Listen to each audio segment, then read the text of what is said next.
It's time to get things started. On the most sensational, inspirational, celebrational, Keelerational, this is what we call the Keeler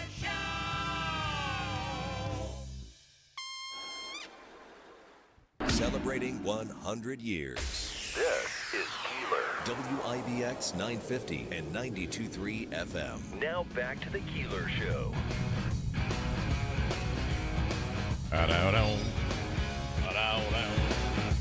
I have I think this is more of a public service to start with.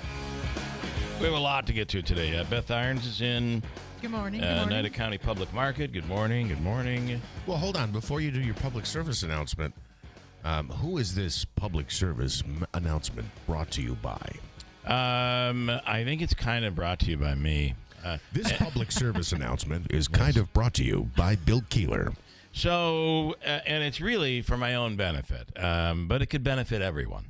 So you pull up to a stoplight behind two cars, even one car, and they pull up neatly and they just sit there, and you sit there, and the time goes. It's time, and you're never going to get back. You'll never get that time back. You can say, well, I used it to be able to just think about what I'm going to do when I do get to where I want to go. Okay. But for me, I tend to stew. I tend to sit there and like, what are we doing sitting here? There are no cars coming, and we're sitting here, and this person ahead of me apparently has no care in the world as to getting somewhere sooner than later. They're just sitting there. Just sitting there. Okay, this is not a public service announcement. Yes, it is. No, yes, it's it is. This is kind of like sitting at a traffic light waiting for the light to change. That's isn't exactly it? That's exactly. Thank you, Beth, for describing it that way. So, here's the public service. This is not a public service announcement. Yeah, it is. Here it is. You drive up to the big white line, and you stop. You then creep up 5 feet over the white line, and you stop, and the light will turn green. It will trigger the automatic stoplight trigger. I have two things. And don't you tell me it doesn't work. First of all, encouraging people at a red light to do not the right wait for it to thing. turn green. To do the right thing. No. Wait for it to go green. You aren't going to go through the light. You're just going to cross over that white, Stop line. ridiculous line that's very wide and sitting there. Just crossing over that by around, 4 or 5 feet, and then stop. You're not going to go through the light. You've done nothing illegal at this point. Okay. Now, if there's a crosswalk and there's somebody there, open your window and say, "Get out of the way. I'm triggering the light." Or don't go if they're crossing. But you cross over and stop. And it will trigger the light. The red light, which has been way too long, will turn yellow and then green. So I'm not disputing what you're saying about triggering. I knew you were going to do this. I said I'm not disputing already ready it. to put you in my car and drive down to the stoplight down there and do it for you. I'm not disputing it. I do think, though, every intersection might be a little different. Could be. Because I have found there is a particular light, and it's the light at the intersection of a Panowitz and what used to be Charlie's in New York Mills. What used to be the is- worst intersection until they blocked that street off, and now there's not as much traffic over there. But And- it's not a square intersection. Everything's at a funky angle. Correct. Yeah. But it is the longest. If you're coming from Utica/New Hartford, or what is or was once called the New Hartford Hotel. Okay, You're so you're coming coming down from there. Burstone Road, coming down. Is that Burstone? No, there's Burstone feeds into that intersection. But It's it Main used to be- Street, actually. Isn't New York Mills Main Street? Are you coming from the old Ramada? Yes. Okay. That's I So you're live over there. traveling. You think I would know the name of the you're road? traveling by Home Depot and over in that area behind Chinantries. You're going yeah. across, coming around to your right will be Ramada. You could turn left and go up and around over the little railroad tracks there and get onto the arterial, or you can go straight down past the guy who has all the classic cars next to Ramada. Yes. Go straight down past the flower place. There's a flower place down there. And you should turn into Panowitz because they have the best meats. They do. They have great meats. But if you're coming from that angle in particular, the light is just extremely. It feels like 5 minutes every time. Yeah. It's always. Have you tried to go forward a little bit? Well, Stop? so what I think I found out is that if I'm too far forward, whatever weight trigger is there, whatever sensor picks up. There is one. I believe there is. Okay. Whatever picks up that there is a vehicle waiting, you can go too far, and it only senses half of your vehicle, so maybe that's not enough to trigger the light, and you'll miss a rotation. Have you tried straight on red? To me, that is sometimes you're forced to do that when you're sitting there, right? The light's going on forever. If you come off, this is turning into a terrible segment. Not a I public was just going to service. say to all of our listeners, welcome to the Keeler Show's how to get stressed out stopping for a red light. If you're traveling from Lowe's, He's earning citations. if you're traveling from Lowe's in New Hartford on Middle Settlement Road, and you come up to the light, now you've just passed on your left-hand side the back end of First Source, and on your right side is that plaza. Mm-hmm. And you come up to the light there, and right there you're by the Quick Lube place. Is on your very right-hand side.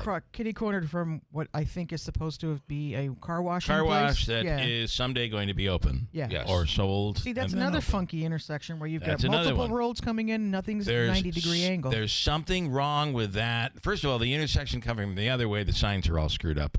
This bothers me. Yeah, we've discussed this before. But this is coming the other way. And again, you're right on the corner by that Quick Lube oil changing place. The light at certain times of the day will cycle through and forget you. Mm-hmm.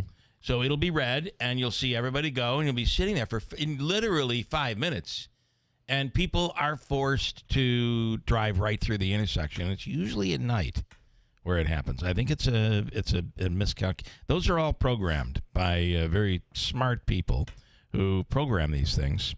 I've given them, I know a few of them, I've given them a few locations where I've asked them to kind of change things around a little bit, and they've done a really nice job. Here's a question. I.e., my drive over the white line and stop.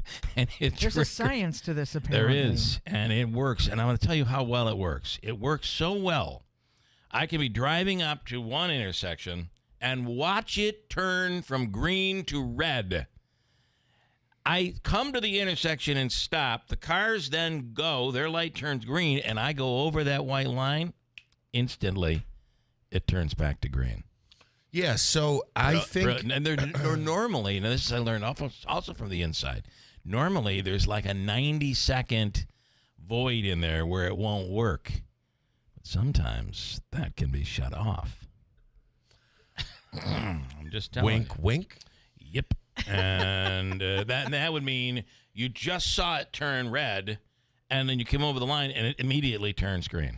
So these are important things that keep us going. I also think in off hours, it is just triggered by if there's a vehicle waiting, the light will cycle for you. And that sounds like what's going on down the road here. That's what I was going to ask. And an off hour, like, you know, 5:30 in the morning is an off hour. Lower traffic it's not a peak time, yeah. and it's triggered by the weight of a vehicle's waiting. It senses. Well, yes, there's a trigger by the weight of the vehicle. Yeah. Yes. Where, like, typically, even if, let's say it, for instance, at 3 o'clock in the afternoon, and I don't know this, but it sounds like it makes sense to me, and that's all that matters. Let's say 3 o'clock in the afternoon, just because you're sitting there waiting doesn't mean it'll trigger. It's a higher traffic. Jeff. I don't care what happens after 6:15 in the morning. That light could stay red all day long because I'm not going through it. Until 9:20. There's only one time of the day that I'm going through that light, and that's the only time I really, really care. And it, to me, is just a breath of fresh air. We're taking recommendations on this intersection, and Bill's advice is leave it red all day. That's right. It's green, but green from 5:45 to 6:05. That's right. If you can do that for me, I'm happy as 20 minutes of green and 23 hours and 40 minutes of red. On the line right now is Ryan Schmelz from Fox News Radio. A lot of interesting stuff coming out of the Epstein files. And we'll talk a little bit about that here this morning. And there seems to be some arguing, especially with Marjorie Taylor Greene, back and forth with the president, Ryan Schmelz. Good morning. Yeah, good morning. So, interesting stuff. What's your take? And, everybody's voted. Now we're waiting, right, for the president to sign this. That's essentially it. I mean, I think there's plenty of fallout from this, right? There's Marjorie Taylor Greene and her relationship with the president, the other Republicans who voted with the Democrats yesterday, or spoke out. I mean, keep in mind, the three Republicans who signed on this discharge petition, well, there are four total, but three of them were given time by the Democrats to speak on the House floor, with Thomas Massey alleging that his own party wasn't giving him time to speak.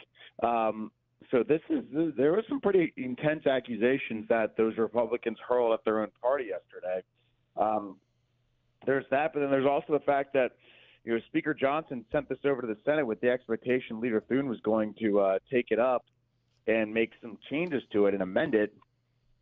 Well, they didn't do that. Yeah. So, Leader Thune in many ways, I don't know. Yeah, maybe call it bucking Speaker Johnson or something else happened here, but essentially he didn't do what the Speaker wanted him to do. I got to tell you, there's language in this, and first of all, odd that the president did a complete turnaround on Sunday and decided we should sign this and we should release these documents. I thought that was very odd. But the key is to remember, and this I'm following this, and I think this is happening. The key, and we'll see what happens. We got to see what happens. But the key is what occurred on Friday when he asked for an investigation into the Democrats from these documents. So therefore, what will occur here, I believe, is the president will sign it, and then we're going to find that many of the documents will not be able to be released because they're a part of an investigation. And that is why the quick turnaround occurred, because a lot of these documents aren't going to be released because they're a part of an investigation. That's my belief. What are your thoughts, Ryan? I mean, I've heard that too, but we actually have to see what happens. We do have to see what happens, right? That's got to happen. Yeah. I mean, it's a great theory, and it seems like it makes sense. But if everything comes out, then I guess we're wrong. But what is odd to me is why the resistance all along for these documents to come out. Why such resistance? Why would anyone, Republican or Democrat, vote against this to be released? I don't understand that part. Maybe you can explain that to me. Well, yeah. Well, they've been arguing that the number one, they are being released because they're getting into the oversight committee's been subpoenaing documents from the DOJ and then releasing them after they go through and make sure that sensitive information is redacted.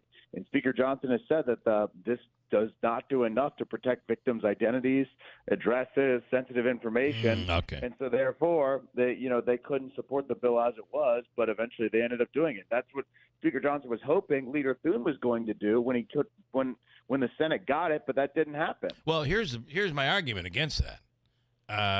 The victims are saying, Mike Johnson, don't worry about us. Release everything. I mean, all of the victims. I don't know of one victim that's coming out and saying, I agree, please do not release these documents. Well, but again, there's a lot of victims that we don't know who they are. That's very true. But you have an overwhelming amount of women saying, release the documents. I just think this makes no sense. Those are the women who've gone public. Those are the women who've gone public. There are plenty who haven't gone public yet. But I can't imagine that the women's names that are involved can't be redacted in this. That's another thing. I'm glad you said that. But their addresses could get put on there. Well, we can. Can't they redact that too? Nobody wants to identify the victim. How long have they They're supposed to. Yeah, they're supposed to. But the speaker's arguing that the bill does not do enough to do that, or at least guarantee that those redactions are in there. I understand, but it's a huge back and forth, and everyone's saying it's something different, and it just seems like everyone's read the bill and interpreted the bill in a different way than the other person has. And I don't mean to push on you, Ryan, and put you in the position where you're defending it. But let's all walk away from this pissed, okay? That's really what I want to do. Well, we were all irritated after your opening of the show today. That's true. So. That's true. So all I am saying is this was the bark that we heard through the entire campaign that as soon as President Trump came into office, these documents were coming out. And we've had since January to go through this, and all of a sudden, everything changed. And it just smells. That's all. It smells like something's going on here. And maybe not. And maybe this is the gift that is going to blow up in the faces of Democrats. This could very well be a bunch of Democrats that have done some bad things, and Trump is like, I told you you wouldn't want to do that. Look, the text messages from Stacey Plaskett, the congresswoman from the Virgin Islands, the delegate from the Virgin Islands, came out, and apparently she was texting with Jeffrey Epstein during a congressional hearing. So look, there's a lot. There's already been one. Yeah. So there's a lot of people who could be implicated here. The woman who was Obama's counsel, is that who you're talking about? No. She's she's an attorney, and she's caught up in the middle. She's at Goldman Sachs now, and she's caught up in the middle of this, and actually sent out a memo to all staff at Goldman Sachs saying, how you react to this, be very careful what you say, and the employees there are like, wow, that's pretty tone deaf, and there would be a Democrat sympathizer, if you will, who is already caught up in the emails that have been released. So really interesting stuff. And Ryan, are you coming up on an out here? Out time? You probably are. Let me check here. Not till 6:45. Okay. Right. So real quick, some have also suggested that the secrecy around this, the bipartisan secrecy, is because some information could lead to who Epstein was. And I don't mean pedophile financier. I mean intelligence for a certain country, whether it be the United States or Israel or another country. And some have said that it's important to protect that, especially if he was, let's say, affiliated with the CIA. The argument then becomes, so our own government had set up this guy to manipulate people by raping our own country's children. And how horrible that would look for the nations. So could that be some of the reason that there's a bipartisan pushback? In that, so I don't know. I believe Elvis was involved. He somehow emerged from nowhere as an adult and was like one of the richest guys in the world and owned an island. Well, it wasn't like there was, he grew up and he was, this great student. He did not grow up with money. There's no doubt about that. But he had a lot of big friends, and I don't know. This is going to be very interesting to see. But you're right, what you said at the very beginning, Ryan, and that is, at the end of the day, we won't know anything until all of this ends up getting released, and then we can really pass judgment. Surmising is not really going to do anything at this point. Mm-hmm. And then finally... we have to find out. Perfect answer, Thank you for Ryan. that Perfect answer. I didn't think you were upset until I heard the... That's because I took a bite of Greek yogurt. So. Nice. And what is your Greek yogurt of choice, by the way? The Chobani's pretty decent. Chobani is the best. I usually go with a store brand, honestly. Wow, you got to go with Chobani. I'm a store brand aficionado. Go with Chobani. They're opening actually they started their plant here in our area, and they're opening a new enormous clean foods plant here, $2 billion or something. Yeah, they were just approved last night to build a 2 million square foot facility, and that Chobani yogurt, nobody does it better. So yeah, it's good. It's good for our pockets. And then finally, Ryan, there's never a day that I wake up and I don't say to myself, boy, I wish the Chiefs were 5-5. And here we are. I love every bit of it. How about the Ravens, the Bills, all those teams can't blow it in the playoffs to the Chiefs if the Chiefs don't make the playoffs. So that's a very good point. And by the way, the Bills so far this season have been trying to find ways to blow it without the Chiefs. We'll see if that can be done. Go enjoy your yogurt, your Chobani. Ryan, as always, we appreciate your time. Thank you so much. Of course, thank you. All right, Ryan Schmelz with Fox News Radio. But it is very interesting, right? And then it's just odd to see the turnabout of the president on Sunday out of nowhere. He said, yes, I'm encouraging everyone to sign this. Let's get these documents out. But I stand by my investigation thing. The call on Friday for an investigation, and what is leading to now many of these documents will not be able to be released because they are part of an investigation that is in the bill. That is in the bill that was signed in the Senate. And that would disqualify many of these documents from being released. So wouldn't the agency actually have to open an investigation, though? Just because the president... They have. After Friday? She opened the investigation on Friday. Yeah, Into immediately. What? They've already investigated. They're investigating the Democrats tied to Epstein. Don't we already know this? We act like there's going to be new information. Oh, my goodness. This is where we're at. Now, maybe I'm wrong, and I might be wrong. But we will see what happens. We're going to see, I believe, Robert Smullen, Assemblyman Smullen, who represents part of this area. Not on the list. Don't go there. He's not on the list. That was a quick transition. Sorry. He is going to announce that he's running for Stefanik's seat tomorrow. Is that what it looks like, Davey? I mean, we're surmising there, too, but it looks like that's what's going to happen. And that weirdo, mule guy. Mule kicker is a drink. Mule sticker? No, what is he? That's my opinion that he's kind of a weirdo. Just my opinion. He is announcing a big event where he is going to be running, which means it's going to be this congressional race coming up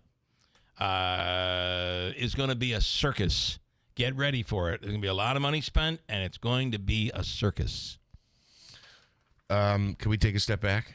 How about a break and we'll step back? Stand by. I'm getting comments on your road situation. Oh, people talking about how right I am. Thank you for that. Thank you. Hold tight. Well, Davey, you want to add to that? That light down at the intersection down here does take a little bit long. I've gone through it a couple times. It does. Yeah. But you're sitting where? Behind the wide white line. Right. Big mistake. Okay. Okay. Stop behind the line. And then creep up to it. Then go over the line by about 4 feet. Gotcha. And stop again. I can just see a lot of conversations starting with, but officer, Bill said. I'm pretty sure we're okay. Yes. Officer, right. I was trying to get over the bar, that white bar. He didn't say anything about oncoming traffic. Why don't you take a break after we get the phone call from Ray? They will take a break in a few minutes. A quick break. Break in Ray Station coming right up. Hold tight. Stefan, hold on. I'll get to you also. Coming up at WIBX. We have clear skies and 25 degrees. Good morning. I'm Jeff Manaski. This news update is brought to you by the new destination Kia of Utica on Commercial Drive in Yorkville. The Senate will release the Jeffrey Epstein files without a vote. Senate Minority Leader Chuck Schumer successfully passed unanimous consent, which means the bill will automatically pass once it's delivered to the Senate from the House. Senate Majority Leader John Thune said that's expected to happen later today. President Trump recently said he'll sign the measure once it passes the Senate. Meanwhile, Trump hosting Saudi Crown Prince Mohammed bin Salman at a White House dinner Tuesday where high-profile guests, including Elon Musk and Jeff Bezos, were spotted. Trump announced plans to designate Saudi Arabia as a major non-NATO ally and praised the Crown Prince's regional influence and investment efforts expected at near $1 trillion. Fights erupted Tuesday in Dearborn, Michigan, when counter-protesters confronted an anti-Muslim rally on Michigan Avenue. Florida Republican Senate candidate Jake Lang drew attention by carrying a Quran and a package of bacon, sparking a scuffle in which he was punched by a counter-protester. Lang was previously charged in connection with the January 6th Capitol riot and later pardoned by Trump. A Parkland school shooting survivor is launching a bid for Congress.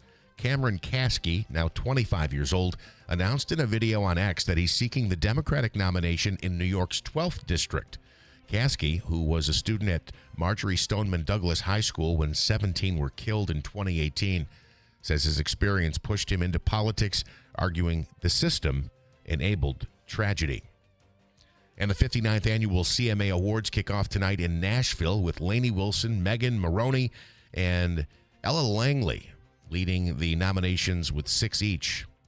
Top contenders for Entertainer of the Year include Wilson, Luke Combs, Cody Johnson, Chris Stapleton, and Morgan Wallen. Country legend Vince Gill will also be honored with the Willie Nelson Lifetime Achievement Award. WIBX 950 AM 92.3 FM news time is 6:47. Little trivia. What pop song was a big pop rock song did Vince Gill voice before he became country? Was he the singer on what big pop song before he became country? I have no idea. Think about that. Somebody will have that one. They'll know the answer to that. He was not country yet, although that could be argued, I guess. But at that point, he was in a band, and it was a big pop/rock hit. Think about it. Let's start with Ray Stagek, who's coming up in a second live. But here's his forecast for this Wednesday morning. No. Winding down, our lake effect snow up to 3 to 6 inches. The North Country, as close as Marcy, had 2 inches. Officially in and around Utica was less than half an inch. About what we expect. Okay. So this is an old weather forecast we're playing? Our system did not update this morning. Okay. How do we fix that, Davey? I just emailed Ray to see if we could get the correct one, and then once he does it, I'll put it in myself. Right. Is Ray coming on live? I just emailed him to check to see where he is. He's supposed to be coming on. All right. Here's the forecast. I don't have it right here in front of me. So we're not actually. Can I tell you, some sunshine today. Maybe close to 35, 40 degrees, and then tomorrow some sunshine before we're going to get some precipitation on Friday. Does that make sense? It sounds about right. Yeah. I was just checking it walking in as I was briefly sitting at that stoplight down there. Just came right through it. Hold tight. We're coming right back at WIBX. Are your windows old and tired? Hard to put up and down? Builder's grade windows just aren't made to last very long.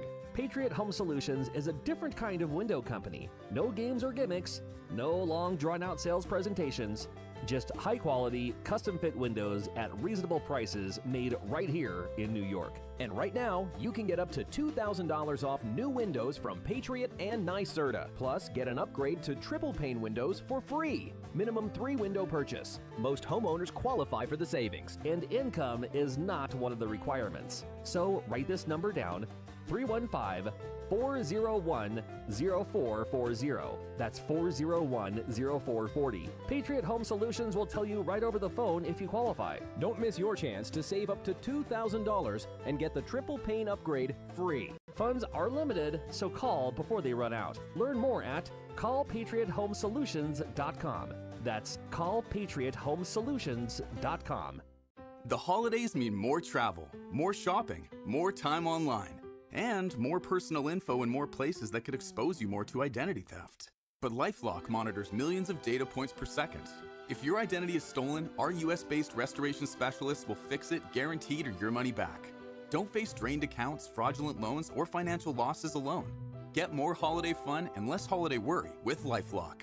Save up to 40% your first year with promo code NEWS. Visit lifelock.com. Terms apply. At Audion Hearing, our mission is simple: to make better hearing affordable for everyone. This Black Friday, enjoy exclusive savings on our high-quality rechargeable hearing aids. Clear, comfortable, and ready to use right out of the box. And here's a study worth hearing. Research shows that wearing hearing aids can reduce your risk of dementia by up to 61%. Join over 1 million happy customers and shop Black Friday deals before they're gone at audionhearing.com. That's AUDIEN hearing.com. Hey man, thanks for coming so fast. I couldn't get anyone else to pick up. Yeah, it's been a busy week. I'm not complaining though. Business is way up lately. Wow, good for you. I've been trying to grow my accounting practice, but it's been pretty slow. Yeah, I was in the same boat last year. What really helped me was checking out this site, mylocalcustomers.com. Never heard of it.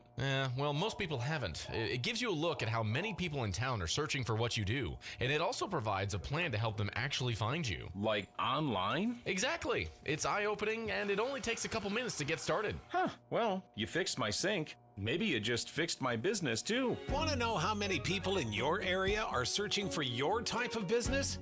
Start with a local customer analysis at mylocalcustomers.com. It's quick, it's easy, and it's free. Go to mylocalcustomers.com today. That's mylocalcustomers.com. mylocalcustomers.com. WIBX. This is Keeler. WIBX 950 and 92.3 FM. Now back to the Keeler Show. Portions of today's program brought to you by New York Sash. Worry-free remodeling. And you can get started right on their website at newyorksash.com and trust the experts for windows, bathrooms, doors, and beautiful siding. We have we have many family members who have chosen New York Sash and for windows, for the bathroom, for siding as well. And you can also register for the $25,000 home improvement giveaway coming up after the first of the year at the home show. Go to newyorksash.com to sign up, and you could be the winner. There is no purchase necessary to win that contest. On the line, Ray Stajic with the Weather Channel, meteorologist, giving us an update. We talked there's a story online about the next week and a half. There's a weather phenomenon that could occur, and if it does, it'll completely change our weather outlook. If there's a meeting and a collision in the atmosphere of La Nina and the polar vortex, it would actually raise temperatures in the North Pole significantly, which would push the polar vortex down deep into the United States, meaning for December, January, and maybe even into February, we'll be looking at much colder temperatures and more snow, and colder temperatures could go down as far as the lower southern states into Florida, Alabama, into Texas. They could be getting some very abnormally cold weather coming up in December, January, and possibly into February. Here to give us an update on all of that is Ray Stajic with the Weather Channel. Ray, good morning. Thank you so much for coming on. What can you tell us about this, and do I have it right? Well, hello, Bill, and I don't like winter. So we're not getting Ray? Okay. Not only do we not have a current forecast, but we're not getting Ray Stajic. But we do have you, Stefan. Good morning. Well, I'd like to congratulate New Hartford varsity football for winning the Section 3 Class B title against Syracuse ITC on Saturday, 37-14. They won, and to do it, they had to get past a rival that they hadn't gotten past, Indian River, and they finally got past Indian River this year. Very nice. Yeah, it was a big win. Let's see, Morrisville had a big win. Whitesboro had a big win as well, right? Yes. Did I get everybody? Frankfurt ended up being the number 1 seed, and they were knocked off. But yeah, New Hartford with a big win. They're all playing this weekend, I believe. And New Hartford is playing where again? New Hartford plays at Vestal High School on Saturday. Vestal, is that near Albany? Is it that way or the other way? It's or is it near I Rochester? think it's the other way. Vestal. I think it's actually down closer to Binghamton. Oh, think. maybe you're right. The Vestal Binghamton is area. down in that Binghamton region. Like that. Yep, I think you're absolutely right. That peripheral Finger Lakes area down there. Stephen, you have a long history with New Hartford football, don't you? Yeah, that was that's the school I went to, and my brother played for New Hartford football in 1990 and 91. So this is their first title in 17 years. Wow. Wow, they've really turned that program around. They're doing very well. And what position did your brother play? He played defensive end, and in his senior year, offensive line and defensive end again. Okay. All right. Well, good stuff. Congratulations, Stephen. Thank you for the update. Thank you, Bill. All right. So Vestal is Ray in Stajic, a.k.a. Stefan Rubitsky. You guys weren't fooled by that at all. Well, leading up to it, I was. Yeah. I really sold it as hard as I could. Vestal is located in the southern tier, Broome County, near Endicott, and I'm seeing on the map I'm looking down near at Sydney, down in that area, right? Not far from Binghamton Norwich. University. Yeah. Okay. Owego is that way too, so that means they're going to have good fan support because it's not a far so New drive. Hartford's playing down there. Yes, they need to bring some fans with them, and it'll be cold, so it's an outdoor game. Davey, you're pointing. I can't hear what you're saying. I'm not a lip reader. Here, I'll turn your mic on for you. The time is for you to get out is on the thing. Oh, okay. You want me to... That's why your arms are flailing in there? Okay. All right. Well, you got my attention. We'll talk more about this next hour. Weekly legal segment with Jeremy Rosenthal. He's looking into the Caitlin Conley interview with her attorney that we had just the other day. Coming up. Whatever you need to haul, landscaping tools, heavy construction gear, or even livestock, Clinton Tractor has the trailer for the job. Choose steel, aluminum, or galvanized frames from 500 pounds to 55 tons with trusted names like B-Wise, Eager Beaver, and EB. For trailers, parts, and service you can count on, visit the Caledona family at Clinton Tractor. We are the leader in service, Clinton Tractor. ClintonTractor.net. Winter's coming fast, and Tallman's Tire and Auto Repair wants to keep you rolling safely. All November long, take up to $120 off instantly when you buy 4 new Bridgestone or Firestone tires. No waiting, no mail-ins, just instant savings. Save up to $120 instantly on top brands like the Bridgestone Blizzak and Firestone Winterforce. Hurry, this instant rebate ends November 30th. Visit TallmansTire.com or stop by one of their 6 convenient locations today. See store for details. Tallman's Tire and Auto Repair. Trust, value, and service that keeps you rolling. Hey, I'm Mike Slater. My dad passed away at the age of 63. It's out of nowhere. Had a stroke. Super hard, obviously, for the whole family, but my dad had life insurance. This is why I have life insurance for my family, for my wife and 4 kids. And the best place to get life insurance is ethos.com because you can do it in 10 minutes. And there's no medical exam and no blood test, just a few health questions. Get life insurance in 10 minutes so your family is protected. Ethos, E-T-H-O-S, ethos.com/Mike. The holidays mean more travel, more shopping, more time online, and more personal info in more places that could expose you more to identity theft. But LifeLock monitors millions of data points per second. If your identity is stolen, our US-based restoration specialists will fix it, guaranteed, or your money back. Don't face drained accounts, fraudulent loans, or financial losses alone. Get more holiday fun and less holiday worry with LifeLock.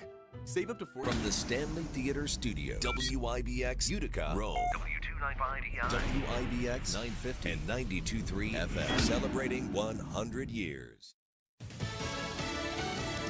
President Trump could sign the Epstein Files resolution as soon as today. I'm Dave Anthony, Fox News. This isn't a Democrat, it isn't a Republican issue. This is an American integrity issue of bringing to light what it was a massive cover-up. That's what GOP Congressman Ralph Norman just told Fox the morning after the House approved the resolution compelling the Justice Department to release files from the investigation into the late Jeffrey Epstein's underage girl sex trafficking. Now, this morning it goes to the Senate, which already approved it by unanimous consent. Democratic leader Chuck Schumer says, we have to make sure that all of the documents are released, that there are no games, that we know there's a corrupt Justice Department. Now, the president says he'll sign it after initially opposing the resolution as a hoax, adding he had nothing to do with Epstein, but some Democrats did. They lived together. They went to his island many times. I never did. Now, the president said that sitting next to the Saudi Crown Prince Mohammed bin Salman. Designating Saudi Arabia as a major non-NATO ally. Approving a Saudi purchase of American fighter jets. And today the two will meet with business leaders, with the Saudis planning to invest as much as $1 trillion into the U.S. Hours before Ukraine's president went to Turkey trying to build more support to stop Russia's war. A deadly Russian barrage of drones and missiles. That's in Kharkiv. In another city, apartment buildings were hit, killing at least 19 people, 66 others injured. Texas's Republican Governor Greg Abbott plans to take his state's congressional redistricting aimed at giving the GOP more seats in the House to the Supreme Court, calling a decision by a panel of federal judges to block it absurd. Fox's Aisha Hasni reports. Judge Jeffrey Brown, who actually was nominated by President Trump, authored this decision and said that the new maps would harm Black and Hispanic voters. The Texas redrawing set off a nationwide redistricting battle, with California passing a ballot measure to give Democrats more seats. Democratic California Governor Gavin Newsom posted on X that President Trump and Governor Abbott played with fire and got burned. America's listening to Fox News. Living with everyday pain is like having a voice that always says, no, you can't do that. No, you better sit this one out. It's no way to live. So if pain is affecting you, see how Relief Factor can help get you back to life on your terms. One where you say yes a lot more. Relief Factor is a daily supplement that fights pain naturally. Developed by doctors, Relief Factor's unique formula of natural ingredients does not just mask pain, it helps reduce or eliminate it for good. Whether it's your back, neck, joints, or muscles, Relief Factor can help you, as it has for so many others. So call 1-800-4RELIEF and give Relief Factor's 3-week quick start a try. It's only $19.95, less than $1 a day to get your life back. Just go to ReliefFactor.com or call 1-800-4RELIEF. That's 1-800-4-RELIEF. And see how you can say yes to more of everything you want.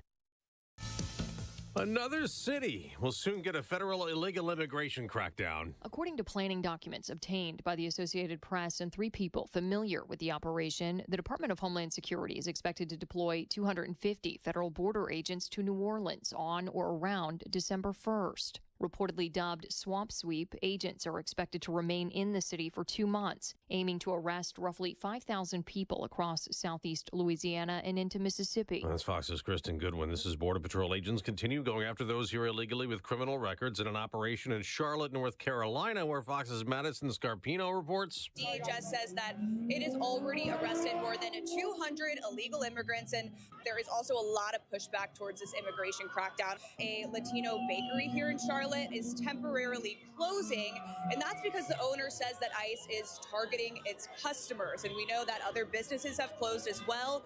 The school system here says 21,000 kids have been absent since this immigration crackdown, and the mayor says that people aren't showing up to their jobs, particularly in the housekeeping and construction industry. A big win in court for Facebook's parent company.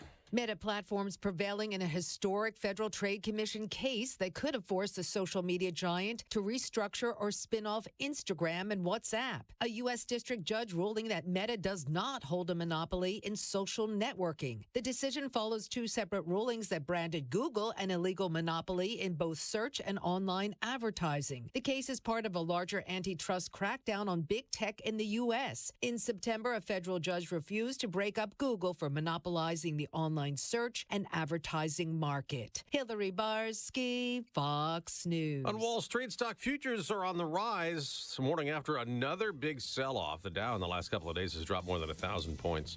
I'm Dave Anthony, and this is Fox News.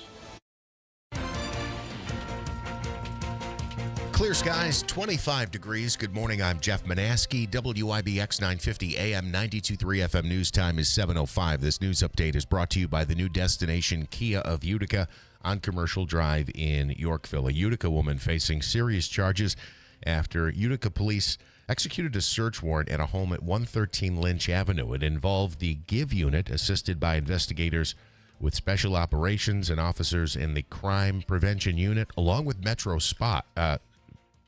SWAT. Authorities say they located a Ruger, a revolver, a ghost gun, and a Mossberg shotgun. 37-year-old Andrea Stratton of Utica faces several charges, including criminal possession of a weapon and criminal possession of a firearm. Chobani is a step closer to expanding their proposed site on the Rome base. The City of Rome Planning Board met last night to approve Chobani's reshaped site design. It consists of 2.1 million square feet of campus extending onto the Mohawk Glen Golf Course. The facility itself will be nearly 2 million feet on its own, 2 million square feet on its own. An 18-year-old man from New York City was shot in the neck on the campus of SUNY Morrisville 2 weeks ago. New York State police now say the victim, who was initially reported as 20 years old, is not a student at the college and has now been released from a hospital in Syracuse. Police are reviewing surveillance video and following active leads. The shooter has still not been taken into custody. And Price Chopper Market 32 doing its best to keep the cost of Thanksgiving down for shoppers. The supermarket chain is offering a complete holiday meal for 10 people at a cost of just $40 for Advantage Rewards cardholders. The bundle is available at all store locations in central New York. Customers can also purchase items individually.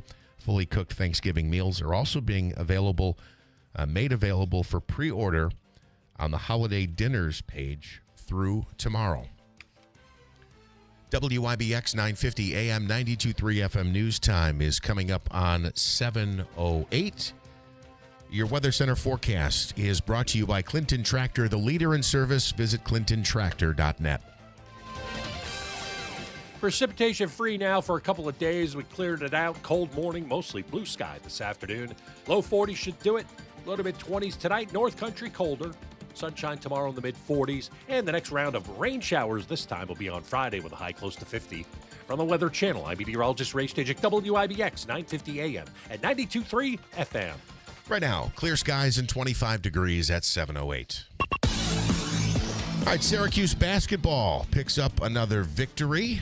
That's where we begin in sports today. They almost blew it. It came down. I mean, Monmouth, they played Monmouth, right? Yes. They almost blew it, and it came down to where Monmouth could have taken the lead. They were blowing it at the free throw line, Syracuse was. But, sometimes teams that are pretty good figure things out and win those tough games. Syracuse ends up winning by a final of 78-73. Elsewhere in sports, a big story. I guess this is kind of becoming a trend where pro athletes get their homes robbed. And how do you know that they're not going to be home? Well, because they're playing. That's why. Shedeur Sanders got the start for the Browns over the weekend. Police say about $200,000 was stolen from his home while he was playing against the Ravens on Sunday. 3 people broke inside and spent about 10 minutes in there stealing items before they left. The rookie quarterback is yet another targeted victim in a long list of pro athletes dealing with at-home break-ins. The Texans will be without their starting quarterback for the 3rd straight game. C.J. Stroud still not cleared from the concussion protocol.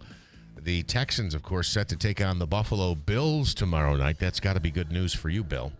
Stroud practiced on a limited basis Tuesday, but has not progressed enough to suit up in a short week. You apparently don't understand the Buffalo Bills. Yeah. No matter what happens, it's never good. Because now you look at it like, oh, there's a reserve quarterback in there trying to make a name for himself. And, the Bills going to take him lightly because of that. And boom. And, prime time. You know how the Bills love playing in prime time. Giants rookie linebacker Abdul Carter continues to plead his case. One day after reports surfaced that Carter was benched for Sunday's opening series against the Packers after sleeping through a walkthrough, the first-round pick denied the rumors and said he was getting treatment. He acknowledged the mistake and also said he spoke with interim coach Mike Kafka later that day. I find this interesting because in one sense he's saying he didn't fall asleep during the walkthrough. At the same time, he says because he's getting treatment, but he's also apologizing and pleading his case. Yeah, why would you apologize if you didn't do it? Right. Yeah. The Jets have their hands full entering Week 12. Not only will Tyrod Taylor be under center, but he's facing his old team and a team that looks to heat up as they head toward a postseason berth. The Jets visit the Baltimore Ravens coming up on Sunday afternoon. What else did I need to mention here? The Knicks are 8-5. They will visit the Dallas Mavericks coming up tonight, and I wanted to run down the local sheet once again.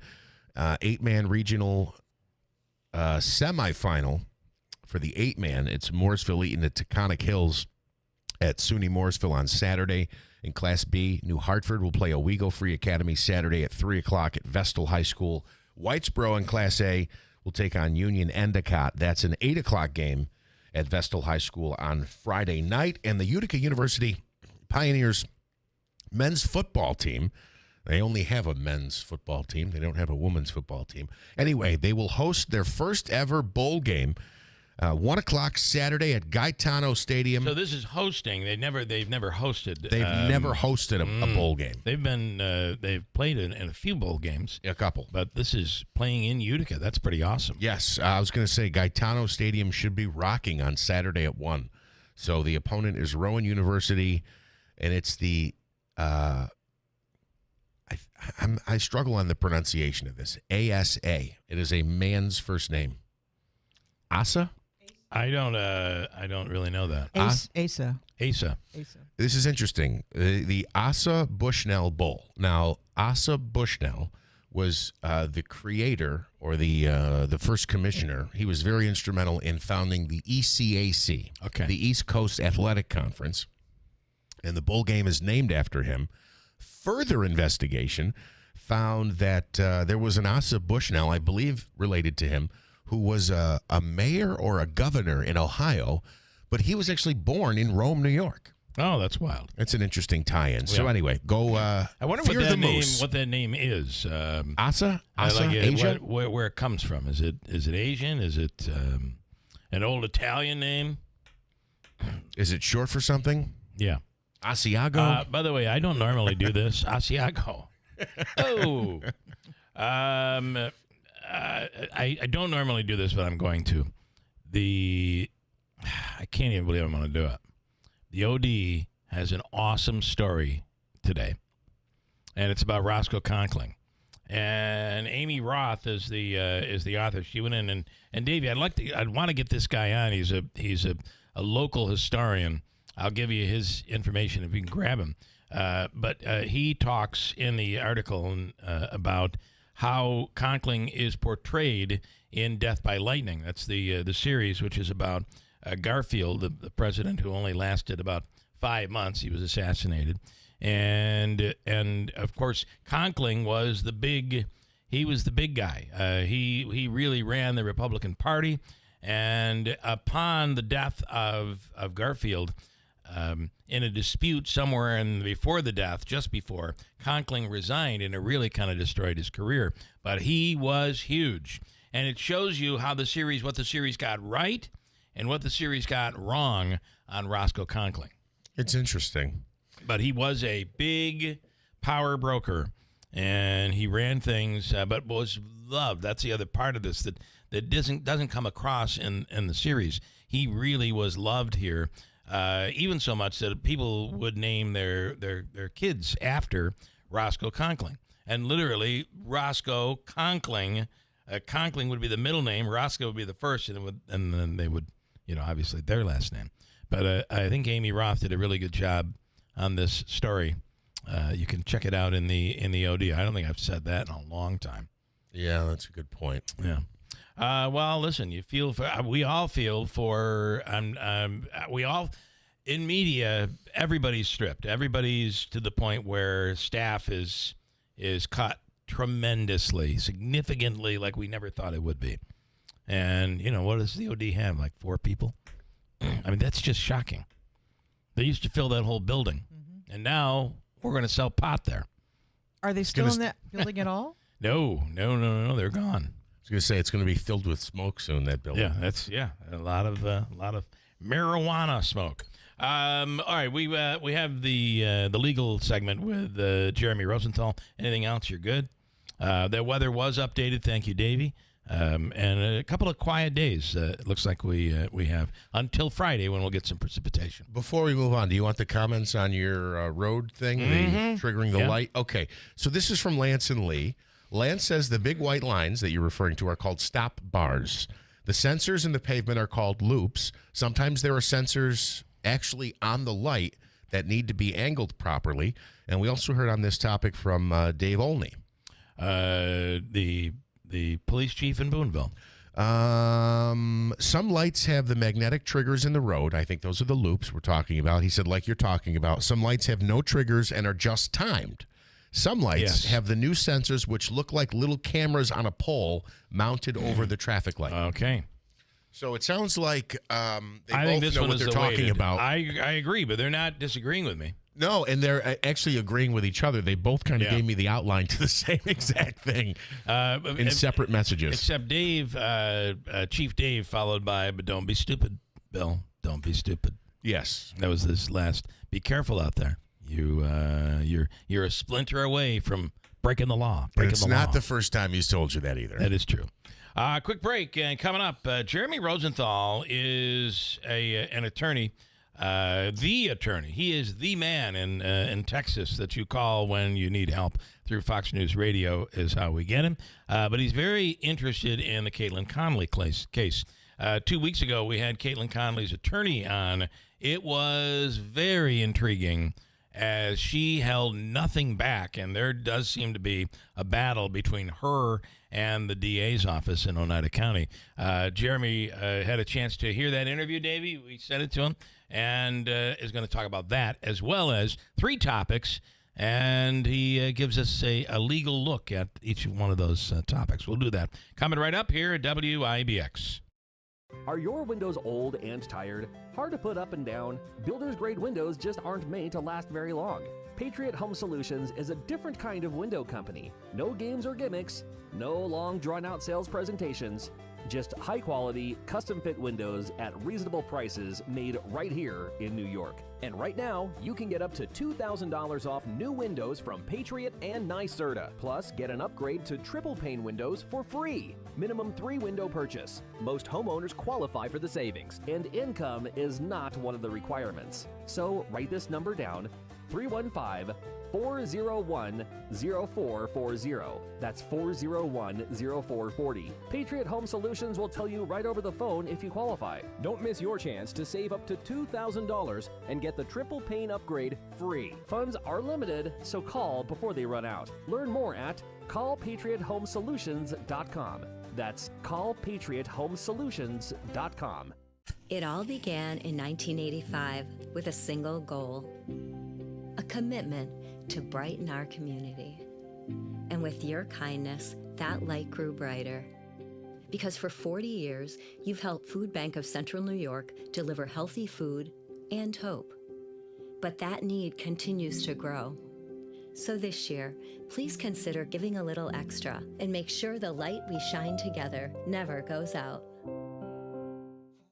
There's no championship league for small business owners, but if there was, you'd be at the top of the standings. Because going pro with Lenovo Pro means you've got the winning formation, one-on-one advice, IT solutions, and customized hardware powered by Intel Core Ultra processors help you stay ahead of the competition. Business goes pro with Lenovo Pro. Sign up for free at lenovo.com/pro. Lenovo. Imagine this. You're coming down the stairs. You miss a step, but you catch yourself. And that's when you feel it. It's your knee, and it really hurts. Now you have to make a choice. The faster you see an orthopedic specialist, the sooner you'll be on your way to recovery. Choose Community Memorial Center for Orthopedics and get seen today at our new walk-in clinic in New Hartford. You'll get fast access to world-class orthopedic care. We have imaging on site, and you'll be treated by Dr. Rochelle Takamoto. She's one of the most respected orthopedists in the area, and she's done more VELYS robotic-assisted surgeries than any female physician in the world. So whether it's a new injury or a long-term pain in any joint, walk into our clinic today and get treated by one of the best orthopedic specialists in the area. That's Community Memorial Center for Orthopedics, with clinics weekdays in Hamilton and now every Wednesday at 83 Genesee Street in New Hartford. Visit orthoemergency.com. Hey, Central New York, this is Will Kane of The Will Kane Show, and you can now hear my show every weekday at WIBX.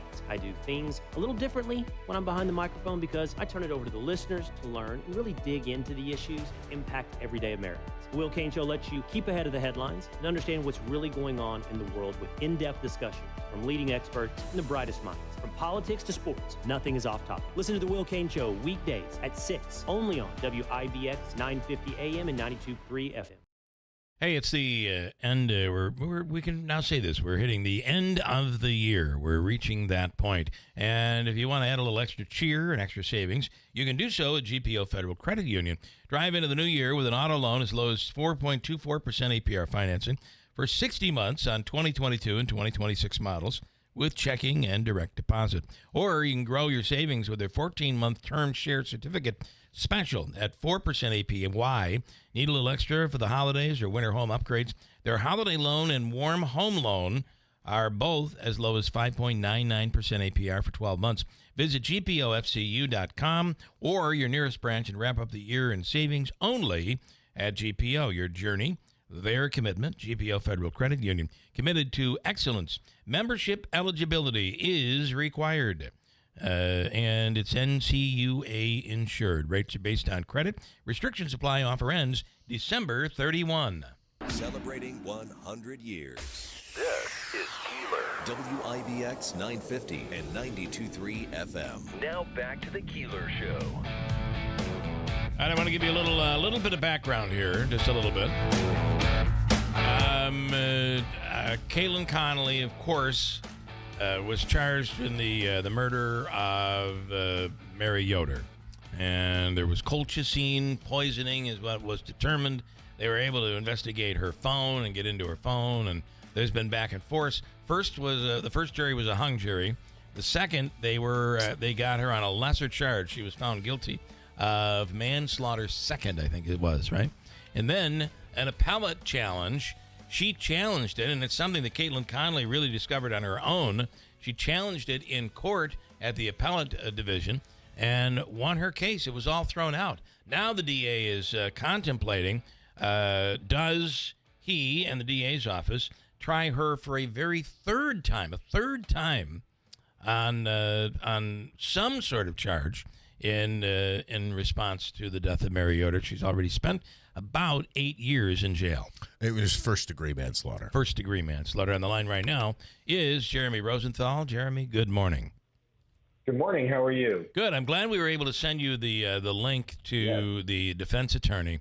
Boy, now I don't have the legal mind that you have, but she seemed like she was holding nothing back. No. She was in her car and she was letting it rip. Yeah, You know, good work for her. You know, she's advocating for her client in public on this medium, and you know, I know you talked to the prosecutors as well, yes, and so yeah, she let you have it. So what is your take? I mean, her general thought, and something I hear from people a lot here is that she's done 8 years. I don't think people really believe that if she did it, they don't believe she did it for the purpose of killing her. That maybe she didn't think that Mary Yoder was going to die, but you know, some believe that she was trying to gain favor with the boyfriend, or who knows what. But but feel like she's done time and done enough based on our standards today, and that enough is enough. The DA's office doesn't seem to feel that way. I think you hit on a really good point, which is, and think of it like this: really, in the legal world, we have these scales of justice, and sometimes it's just that simple. If I were to say it is a crime to drink any beer and it is punishable by death, one sip of one beer, right? And then we get a case where we have you on video and we get your fingerprints on the Miller Lite can. Are they sponsors? Okay. Whatever. That's okay. Right? Yes. They dust the can for the Miller Lite prints, and then we test your blood, and we got you 8 ways till Sunday. We take you to a jury. They're going to acquit you because they don't believe that death ought to be the penalty. Now, if the penalty was a $5 fine that goes into a fund for roads or more beer or whatever, people are going to convict you and get angry with you at trying it. So the punishment really ultimately has to fit the crime. Yeah. And yes, I think there's probably a lot of people that feel like 8 years is enough, right? That 8 years is not nothing. And that depending on the level of culpability that you think that she has, if any, that 8 years, we'll call it a day. Yeah. Well, and it's interesting, too, because there are, and I've spoken to people close to the case, not just the DA's office, but people who investigated, who really believe that she was convicted properly, that she did it. But then the problem you have is you'll speak to a private investigator or even Yoder family members who believe she didn't do it. I mean, it's such an interesting divide, yet there was a lot of information on her cell phone they were able to get that was asking questions about colchicine. It was, some of the, you got to be careful what you Google when you're on your phone, I think, because it can come back to haunt you. So there's a lot there, but at the end of the day, you kind of wonder, is enough enough? And are you going to find a jury that's going to be willing to convict here? Right. Yeah. This thing is kind of going on a long time. And anytime you look at that, that's why America loves true crime, is that you can really sort of pick any side in a whole lot of these cases. Not every case. Some cases are pretty slam dunk. But you can really sort of pick sides and kind of make that argument. I have a YouTube page where we asked our viewers, do you think Tyler Robinson is guilty of murdering Charlie Kirk? Now, I'm a criminal defense lawyer. I presume people innocent. I get it. The government's got to prove you guilty. You don't have to convince me of any of that. Right. The case against Tyler Robinson is really good. I mean, it's extremely good, and they've got it. They've got him nailed 87 different ways. About 30% of our viewers thought he was innocent. Wow. Which kind of goes to show you that when you take a Caitlin Conley, right? People are going to be dug in on both sides, and they're going to grasp on things, usually emotionally, their emotional connection to the case. Kind of follow that to the end. So that the human mind is a crazy thing, and it's a good thing that AI will never be able to make jury decisions because only juries are this precise, right? Well, and it is. Well, you really can throw it out at any given topic. I doing what we do on the radio. There will be that topic, and I'll think, boy, everybody, this is like a no-brainer. Everyone's going to agree with this outcome, or with my opinion on this outcome. I mean, everybody. And then you bring it up, and you're shocked to find out that half of your audience completely disagrees with you. And it doesn't make sense, but it is the way you look at it. That's the human mind, the human aspect of this whole thing. Well, and not only that, I'll just say we as a society are like so prone to believe in conspiracy theories, right? Like he gave the Tyler Robinson example. Right. There are people who think he's just a patsy. Right. He wasn't even on the roof. You know, the father was in on it. He must have been, because he turned him in. There's also the I can't think of his name. The kid who shot Trump in the ear. Yeah. There's stuff that's coming out now. As a matter of fact, I think Tucker Carlson did a big thing on him, so that's stirring the pot. And there's all these conspiracies. Some people don't think he shot the gun, that he didn't hit him.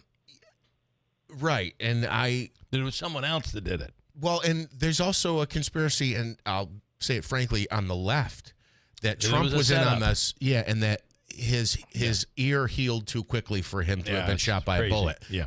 Forget the fact that the person standing behind him died. The spectator in the stands died from it. Mm-hmm. We'll ignore that part, and we'll just say because we don't like Trump, he couldn't have actually been shot in the ear.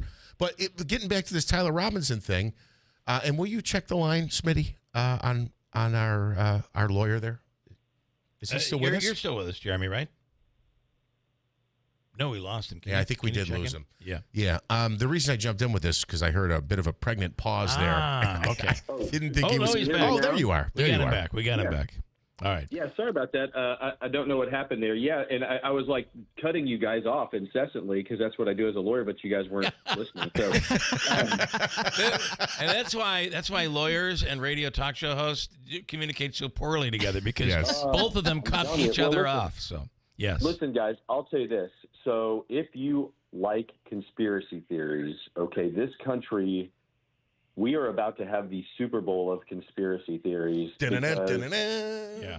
We've got the Epstein files, and all 70,000 or 287,000 are going to come out, and this is going to be like when you lift the board and all the roaches and snakes and whatever. This is going to take everybody on the internet in whatever direction they wanted to go anyway. Yes. And say, see, I told you that my neighbor was on it, you know. So we think with our emotions. Yeah. And then we get the result that we want, and we sort of back into it. It's just how people are. Yeah, we're going to hear that he did it. I know he did it, and they're hiding stuff. Or, I mean, you're going to hear both sides of this, depending on where you want it to end up. One last thing on Caitlin Conley, though. She's not guilty, right? I mean, she's not, at this point, she's not charged with a crime, period, right now. And her conviction was overturned. Yeah. Yeah. So, and question for you guys, and something to chew on. I don't pretend to know, the local flavor and the local mood on this, but part of this what makes me wonder how much of this is that we're angry that we were on Hulu, getting made fun of, right? Yeah. If we're the DA's office. So, that is that an aspect here? I mean, they're human too. So, you just don't know. Is it possible that pride is playing a role? We will save that for the next time. I know you got to go. As always, Jeremy, we appreciate your time. The Jeremy Rosenthal Report. Have a great day. All right, thanks so much. Our sound effect panel must be broken this morning. I have got to get Andrew in because you're right. It just doesn't have the same sound and the ring as Andrew used to have. It was like a spectacle. All right, coming up, we're going to speak with Pat Betcher. He is the executive director of the Mohawk Valley Water Authority until December 31st at midnight, at which time he will step down and retire. That announcement came just 2 days ago. We're going to speak with Pat on his retirement. And Davey, Hobica's free money question of the day for this Wednesday. Currently, we are sitting at an amount that we're looking at, which is $200. Your chance to win $200 from Hobica is coming up after news at WIBX. Hi, I'm Gail, and I've been driving for Whitesboro for about 5 years now. What keeps me coming back is all the kids. I love seeing their faces and their excitement. I get to be the first person that they see at the beginning of the day. It's the best district that I've ever worked for. I wish I'd come sooner. They truly care about the students and the other drivers. If you're thinking about it, do it. Give Andy a call at 315-768-9740 or stop by the garage, 20 Wood Road, Whitesboro. The holidays mean more travel, more shopping, more time online, and more personal info in more places that could expose you more to identity theft. But LifeLock monitors millions of data points per second. If your identity is stolen, our US-based restoration specialists will fix it, guaranteed, or your money back. Don't face drained accounts, fraudulent loans, or financial losses alone. Get more holiday fun and less holiday worry with LifeLock. Save up to 40% your first year with promo code NEWS. Visit lifelock.com. Terms apply. If you're looking for flooring, boy, do I have the perfect place for you. This is Bill Keeler, and I highly recommend Sarah's Flooring Outlet, the area's leading flooring store. They have the absolute largest inventory in Central New York, and it's a brand new store at the Route 49 Plaza in Marcy. And if you're looking for Pergo Extreme, they have a price guarantee anywhere in the area within a 60-mile radius of their store. It's a pretty awesome deal, and you know you're going to get the best deal at Sarah's. Log on to their website at sarahsflooringoutlet.com and sign up to save $50 off your next purchase of $500 or more. You can shop online or in the store. You will not find a better selection than in Sarah's Flooring Outlet. See why more people buy from the big store. Its selection, its price, and it's the 6-month interest-free financing. Log on to the website in sarahsflooringoutlet.com and see for yourself, or visit their store in Sarah's Flooring Outlet, Route 49 Plaza, River Road in Marcy. Brought to you by Tallman's Tire and Auto Repair, located in Utica, Yorkville, Rome, and Herkimer, and online at tallmanstire.com.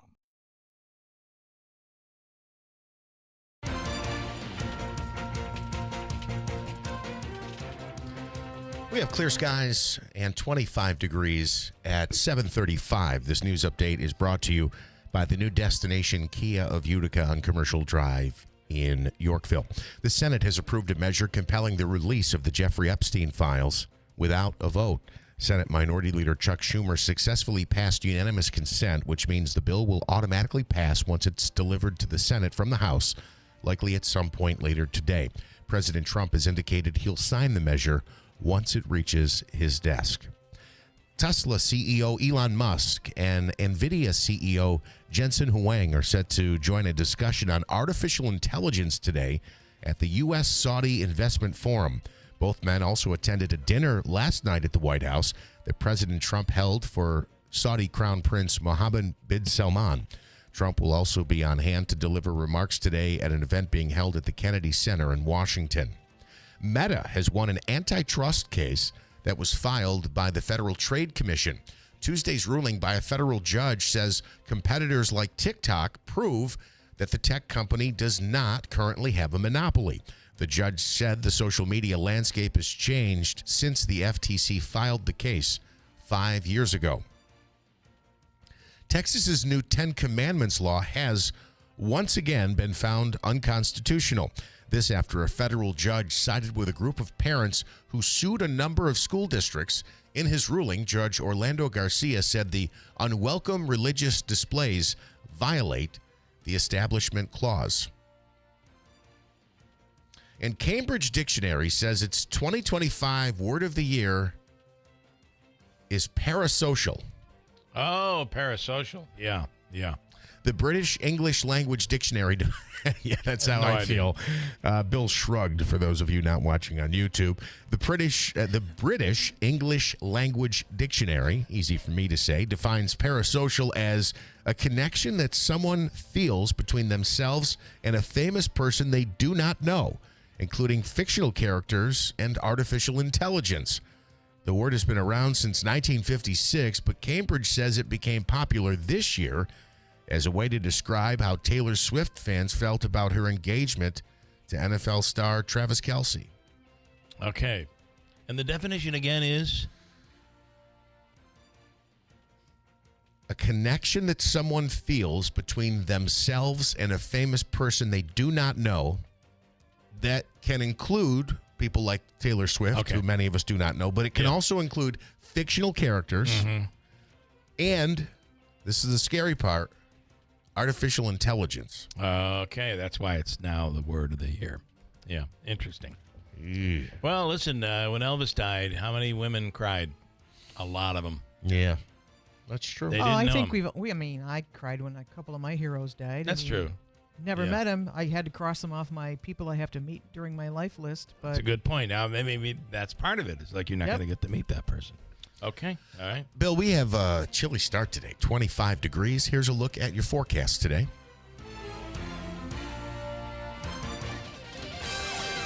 Precipitation free now for a couple of days. We cleared it out. Cold morning, mostly blue sky this afternoon. Low 40s should do it. Low to mid 20s tonight. North Country colder. Sunshine tomorrow in the mid 40s. And the next round of rain showers this time will be on Friday with a high close to 50. From the Weather Channel, I'm meteorologist Ray Stagik, WIBX 950 AM and 92.3 FM. Clear skies, 25 degrees. Your forecast brought to you by the Stanley Center for the Arts. Julie this morning, I remember Dr. Asa Smith in Oneida, pronounced with a long A, Asa. Yes. Dave says the same thing. Hard A, as in able, a long A. So it's a long A. Asa. And in fact, Beth here was reminding me that there's somebody that we know who has a child named Asa. Oh, we do? You do, yeah. Yeah. Oh. Yeah, Tim and Melissa Hardiman. With Taylor they do. Their youngest son is Asa. I did not know that. Yep. Okay. Finn's the oldest, and his younger brother's Asa. All right. Very, very cool. We just ate at the Taylor and the Cook just a couple days ago. Asa, good place to eat. That's all I'm going to say. Sorry, Tim. Quick break. And Mike this morning says, parasocial definition, mentally ill. That's his take on it. All right, let's do Hobica's free money question of the day. It's worth $200 here this morning, according to our man, Davey. And this morning, Davey, you're looking for caller numero 4. Quattro. Fourth caller, 315-736-0186. We'll take caller 4. And your chance at $200 from Hobica and WIBX is next. I don't serve for the recognition. I serve the flag. The red, white, and blue, that means everything to me. And when I fly it, I know it stands for something real. My name is Megan Terry, and I serve in the U.S. Army, which is why I choose Collins flags. Because every Collins American and military flag is made here in the USA, stitched with pride and built to last. And they support veterans like me, because they know what these flags really mean. So if you love our service members and our country like I do, fly a flag that honors them and supports American jobs. Visit collinsflags.com today. American made, proudly waved. The holidays mean more travel, more shopping, more time online, and more personal info in more places that could expose you more to identity theft. But LifeLock monitors millions of data points per second. If your identity is stolen, our US-based restoration specialists will fix it, guaranteed, or your money back. Don't face drained accounts, fraudulent loans, or financial losses alone. Get more holiday fun and less holiday worry with LifeLock. Save up to 40% your first year with promo code NEWS. Visit lifelock.com. Terms apply. Some firsts you'd like to leave in the rearview mirror. Other firsts are life-changing. 90 years ago, Nokian tires changed driving with our first, the invention of the winter tire. Today, we're still the leader in winter driving with more than 100 patents and 200 days of testing in the Arctic every year. Winter is our first love. Make winter safety your first priority. Nokian tires. First things first. Visit Tolman's Tire and Auto Repair in Utica, Yorkville, Rome, and Herkimer, or online at tolmanstire.com. The holidays mean more travel, more shopping, more time online, and more personal info in more places that could expose you more to identity theft. But LifeLock monitors millions of data points per second. If your identity is stolen, our US-based restoration specialists will fix it, guaranteed, or your money back.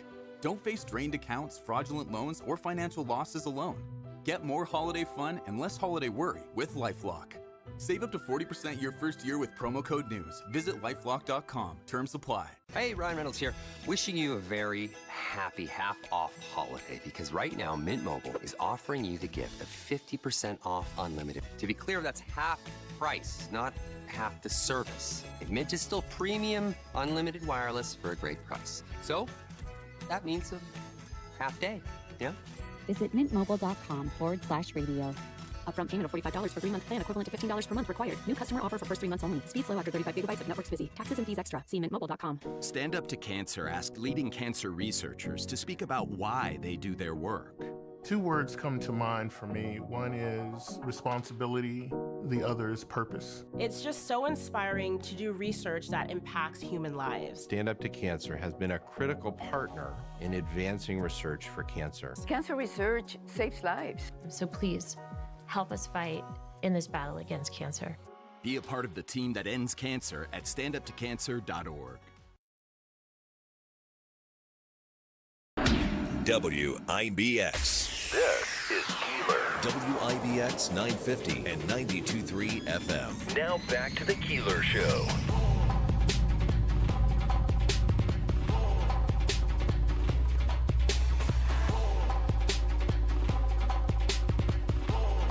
Davey, your caller is gone online. I'll give him a second to call back.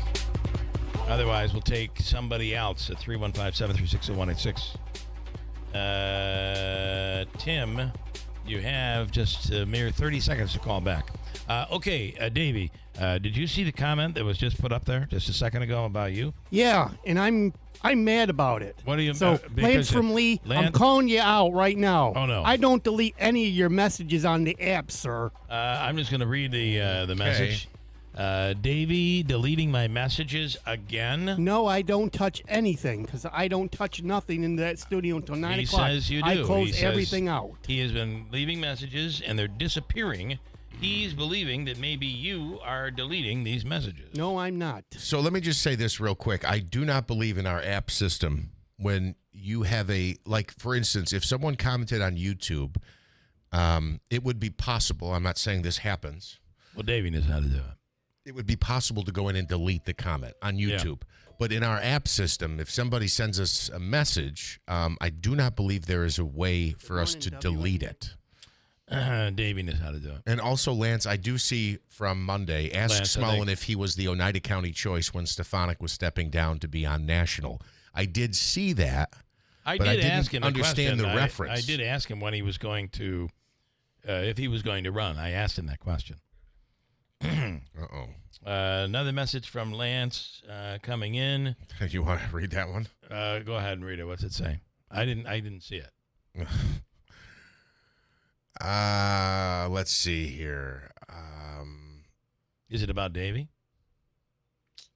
He says, I said, you sent a lot of messages on Monday. He said his reply was, LOL, the pool boy ones are my favorite, especially since they are actually happening. And I said, what pool boy ones are you talking about? Is. And he says, that's what City Hall employees are calling Galeem's new chief of staff. Oh, boy. And then he said, "Is Davey deleting my messages again?" Davey, are you deleting his? He's not. We just covered this. I didn't know. I thought he said it again. No, he didn't say it again. Okay, all right. I didn't realize that. Smitty, nobody thinks, other than maybe Lance, nobody thinks you're deleting the messages. Are you whiting them out? Is that possible? No. And I don't even think it's possible to do that. Here is Sherry in Holland Patton, who took advantage of our losing lost caller. Sherry, good morning in Holland Patton. How are you? Good. Good. Are you ready to take a shot at $200? Wow. I mean, if you're not ready, we won't do it, but you got to let me know. I'm ready. All right. Okay, you know the way this works. You'll have 7 seconds to answer the question, and all you have to do is get your answer in before the buzzer, okay? Okay. And here is your question. Ms. Frizzle was played by what actress? Ready, go. Ms. Frizzle. Gee, I don't know. Did anybody know the answer to that? Can I take? Was that the Magic Train or the? Can I take a? I got two that just popped into mind. Okay, Miss all right. Frizzle, just because of the name of the character. Hold on. Listen, Sherry, hold on a second. Miss Frizzle. I'm going to ask the question again of Beth. Miss Frizzle was played by what actress? Ready, go. I'm going to say Madeline Kahn. Wrong. Or Lily Tomlin. You would not win because you only get one answer. That's why I don't play. Lily Tomlin. Okay. Is the correct answer. Yeah. Yeah. Is that the one where she sat in the big chair, or was when she was on Laughing? I don't know. I have no idea. What was her name when she was in the big chair? I don't think that was that. Either that or when she was the switchboard operator. Was that the switchboard operator? That's Lily Tomlin. Yeah, that was on Laughing. I don't think I was born yet. You were not, and Stop. I was young. I just all the good stuff you missed. Yeah. I know. All right, Sherry. You know what we're going to do for you? What's that? Absolutely nothing. I'm joking. We're going to give you the all-in-one food and fun card. It's a $25 gift card, and it's good at the Comets games or Babes or Taylor and the Cook or Aquavino, Pioneers 72 games. Club. 72 Tavern and Grill. So you stand by. Davey's going to hook you up. Thank you. All right, Sherry. Thank you. Lily Tomlin played Ms. Frizzle, and I can tell you the name of the program, what it was here. It was the Magic School Bus. That was that. In studio right now is Pat Bescher. He's the executive director of the Mohawk Valley Water Authority, at least right now. For the time being. For 6 more weeks. Yeah. Are you good? Glad to be done? You're gonna. I have a lot of mixed feelings. Yeah, I mean, you go to the same office every day for 28 years and work with great people, and yeah. There's a lot to miss, obviously. Sure. But it's a life-changing event, no doubt. It is. Yeah. It'll be an interesting transition for me, and it's been the privilege of a lifetime and an opportunity to meet so many great people, including obviously all of you. Are you just retiring? That's it? You're gonna? He's announcing a run. No, not yet. He's announcing a runaway. Maybe that's more like it. But yeah. My future's open. I haven't really decided what I'm going to do yet.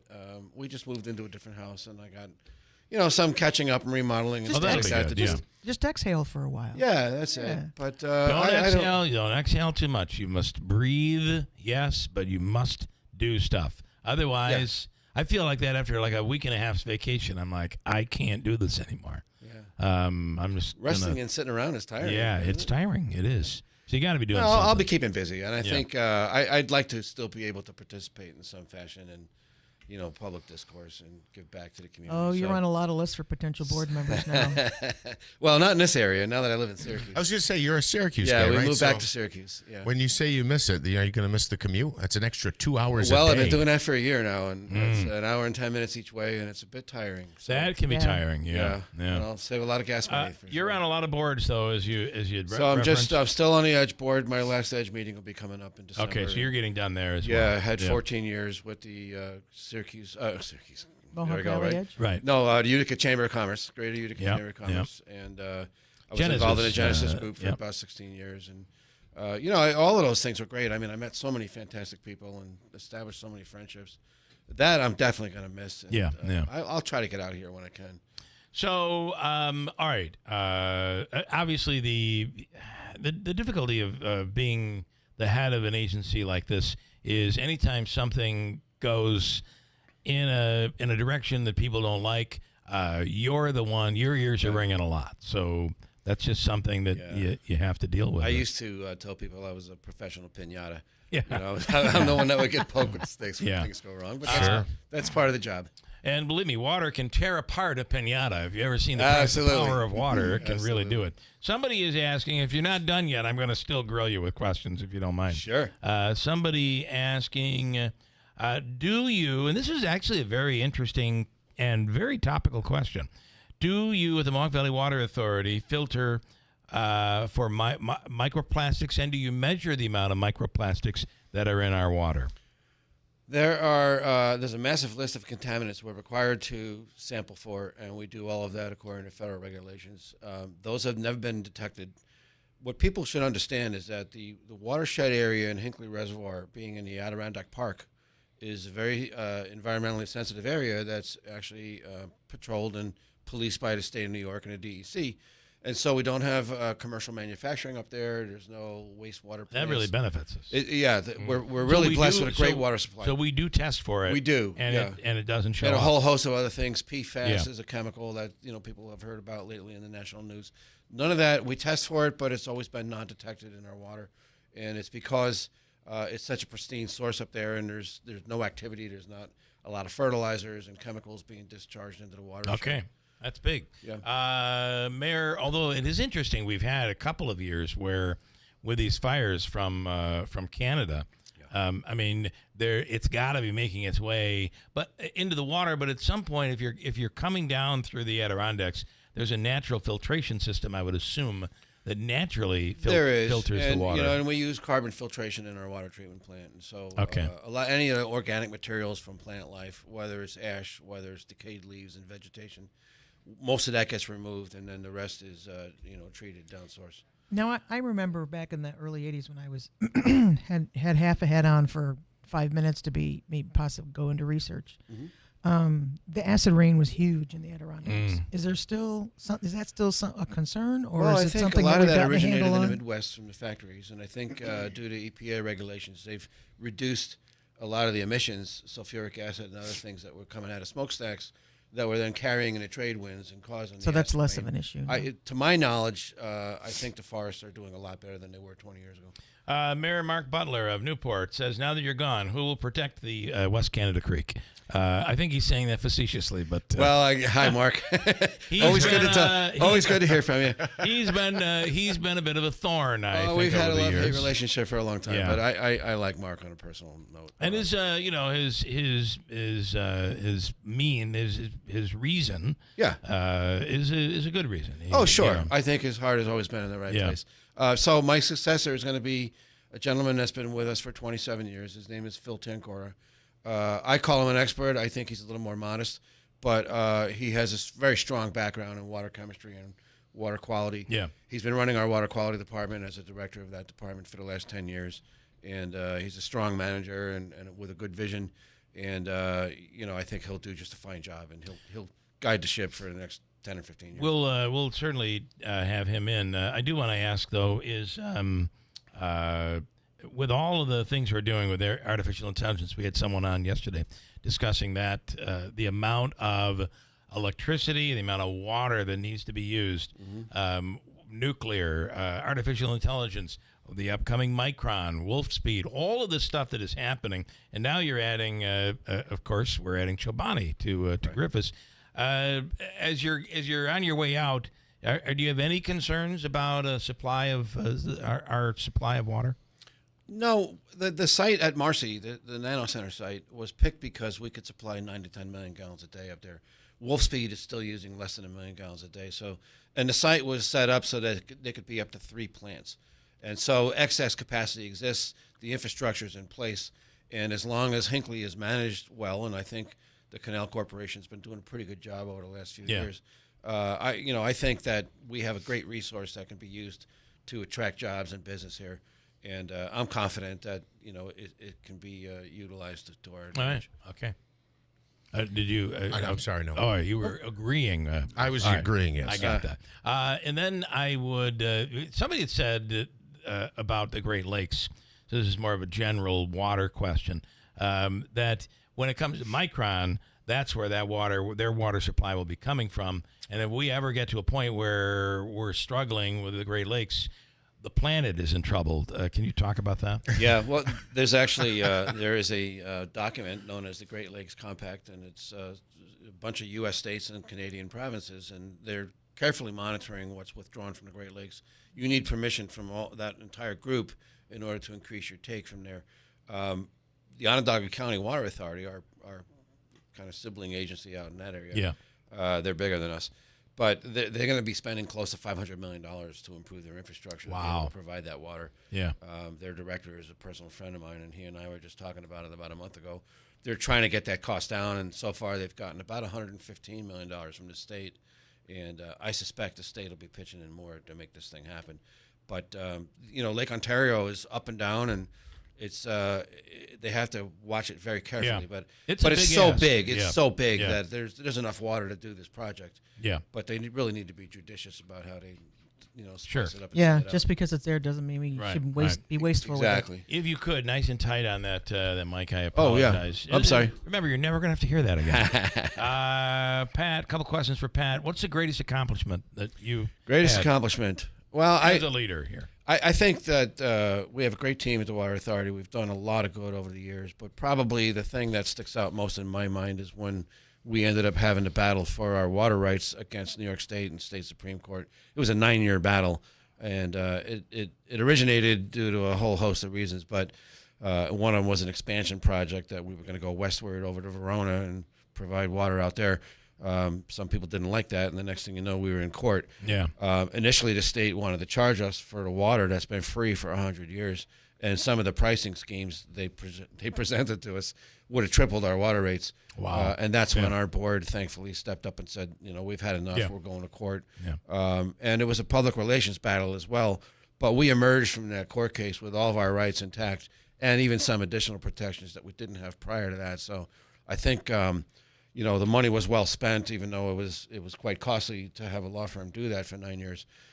It was a great measure of protection for the community. A long-lasting Absolutely. protection. And then anything you haven't accomplished that you wish you had? Well, I think that, the infrastructure continues to age. And I tell people all the time, a third of our piping is over 120 years old. Yeah. Nobody really knows how long it might last, but we really need to be aggressive with water main replacement projects and things of that nature. And that's going to be work that's going to go on for the next 50 years. It's really a Northeast It is. 50 or 15? No, for the next 50 to 100 years. 50 to 100 years. Yeah, it's ongoing. We have more than 700 miles of pipe in the system, and up until recently, we only could afford to do maybe a mile of pipe a year. Yeah. Wow. And so that would put the whole system on a 700-year replacement cycle. We're thinking long term. We want to congratulate you. Thank you, Bill. And Appreciate appreciate it. You've always come in when we've asked. Well, and I've always enjoyed meeting you guys and talking. Thank you so much. Thanks, Beth and Jeff and Bill. Thank you. Great to see you. Pat Betcher. And we Good have luck. news coming Have up fun. next. Thank you so much. From the Stanley Theater Studio, WIBX Utica, Rome. WIBX 950 and 92.3 FM, celebrating 100 years. It'll go to the Senate this morning.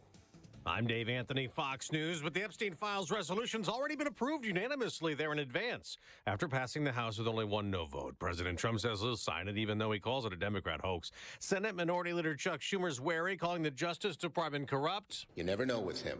He said he would. Let's wait and see. This orders the Justice Department to turn over records related to the investigation into Jeffrey Epstein, who, of course, had been accused of sex trafficking and abusing girls before he died in jail back in 2019. That's Fox's Doug Luzader. President Trump and Saudi Arabia's Crown Prince Mohammed bin Salman will meet with business leaders the day after talks and a black-tie dinner at the White House, with the Saudis buying American fighter jets and investing up to $1 trillion in the U.S. But Fox's Jared Halpern reports they also addressed something the president did not like. The 2018 killing of Washington Post journalist Jamal Khashoggi, a murder U.S. intelligence assessed was likely carried out on the orders of the prince. Things happen, but he knew nothing about it, and we can leave it at that. You don't have to embarrass our guest by asking a question like that.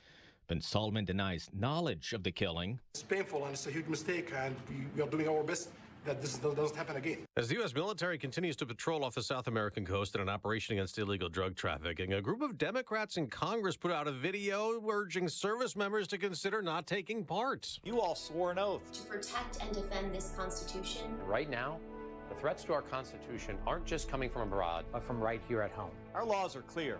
You can refuse illegal orders. The message doesn't name any specific orders. It was organized by Michigan Senator Alyssa Slotkin, a former CIA analyst who served in Iraq. She has expressed concern that President Trump might deploy troops to stop protests and about the legality of airstrikes against suspected drug smuggling boats. That's Fox's Chris Foster. Russia launched another drone and missile barrage into Ukraine, killing at least 20 people, injuring 66. America's listening to Fox News. We all know the importance of good daily habits, whether it's getting your steps in, stretching those limbs, or eating right. Doing it on the regular is key. That's why if you're dealing with everyday aches and pain, it's time to bring Relief Factor into your routine. Relief Factor is a daily supplement that fights pain naturally. Developed by doctors, Relief Factor uses a special formula of 4 natural ingredients. Relief Factor doesn't just mask pain, it helps reduce or even eliminate it. In fact, the longer you take it, the more effective it is. So call 1-800-4-RELIEF and try their 3-week quick start for only $19.95. That's less than $1 a day. Simply call 1-800-4-RELIEF. That's 1-800-4-RELIEF. Wherever you're having pain, don't let it keep you from living the life you want. Make Relief Factor part of your daily routine. Go to ReliefFactor.com or call 1-800-4-RELIEF. That's 1-800-4-RELIEF. Israel's military has gone on the attack in Lebanon again and has just issued an evacuation warning for people who live in 2 villages in the southern part of that country, after Israel already took action, killing at least 13 people. Israel says it was targeting a Hamas training compound that was being used to prepare an attack. The drone strike took place at a Palestinian refugee camp in southern Lebanon, hitting a car in the parking lot of a mosque, according to the Lebanese state-run news agency. Figures from Hamas are stopping journalists from reaching the scene. They deny it was a training compound. Over the past 2 years, Israeli airstrikes on Lebanon have killed scores of officials from the militant group Hezbollah, as well as Palestinian factions such as Hamas. Jonathan Savage, Fox News. Border Patrol and immigration agents continue a crackdown in North Carolina, going after those here illegally with criminal records in Raleigh and Charlotte, where there have been more than 200 arrests and a lot of anti-ICE protests. Some Latino businesses have closed to protect customers. Housekeepers and construction workers skipping work to avoid being taken into custody. And a few thousand students have called out sick at schools. Borders are, Tom Homan tells Fox. Over and over again, they want to attack ICE. They want to throw all these false narratives. Bottom line is ICE is protecting their communities. There's a different operation in Florida that's led to 6 arrests and to the rescue of 122 missing and endangered children from Florida and 9 other states in the 2-week-long Operation Home for the Holidays. The children ranging in age from 23 months to 17 years old. Florida Attorney General James Othmeyer calling it one of the single largest operations of its kind in U.S. history. He says many of the children experienced abuse, neglect, and exploitation. Sue Guzman, Fox News. On Wall Street, a potential rebound this morning after 2 big sell-offs in a row. Stock futures are rising, up about 100 points for the Dow and the NASDAQ. I'm Dave Anthony. This is Fox News.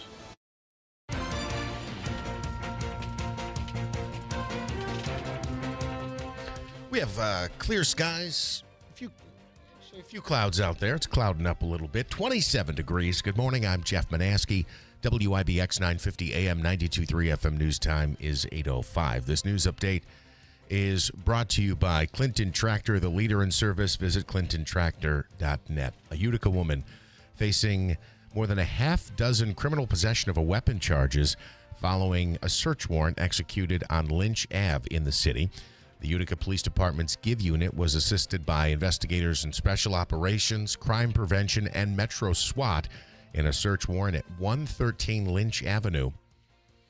Authorities say a Ruger, a revolver, a ghost gun, and a Mossberg shotgun were uncovered. 37-year-old Andrea Stratton of Utica faces a half a dozen charges of criminal possession of a weapon, an additional charge of criminal possession of a firearm.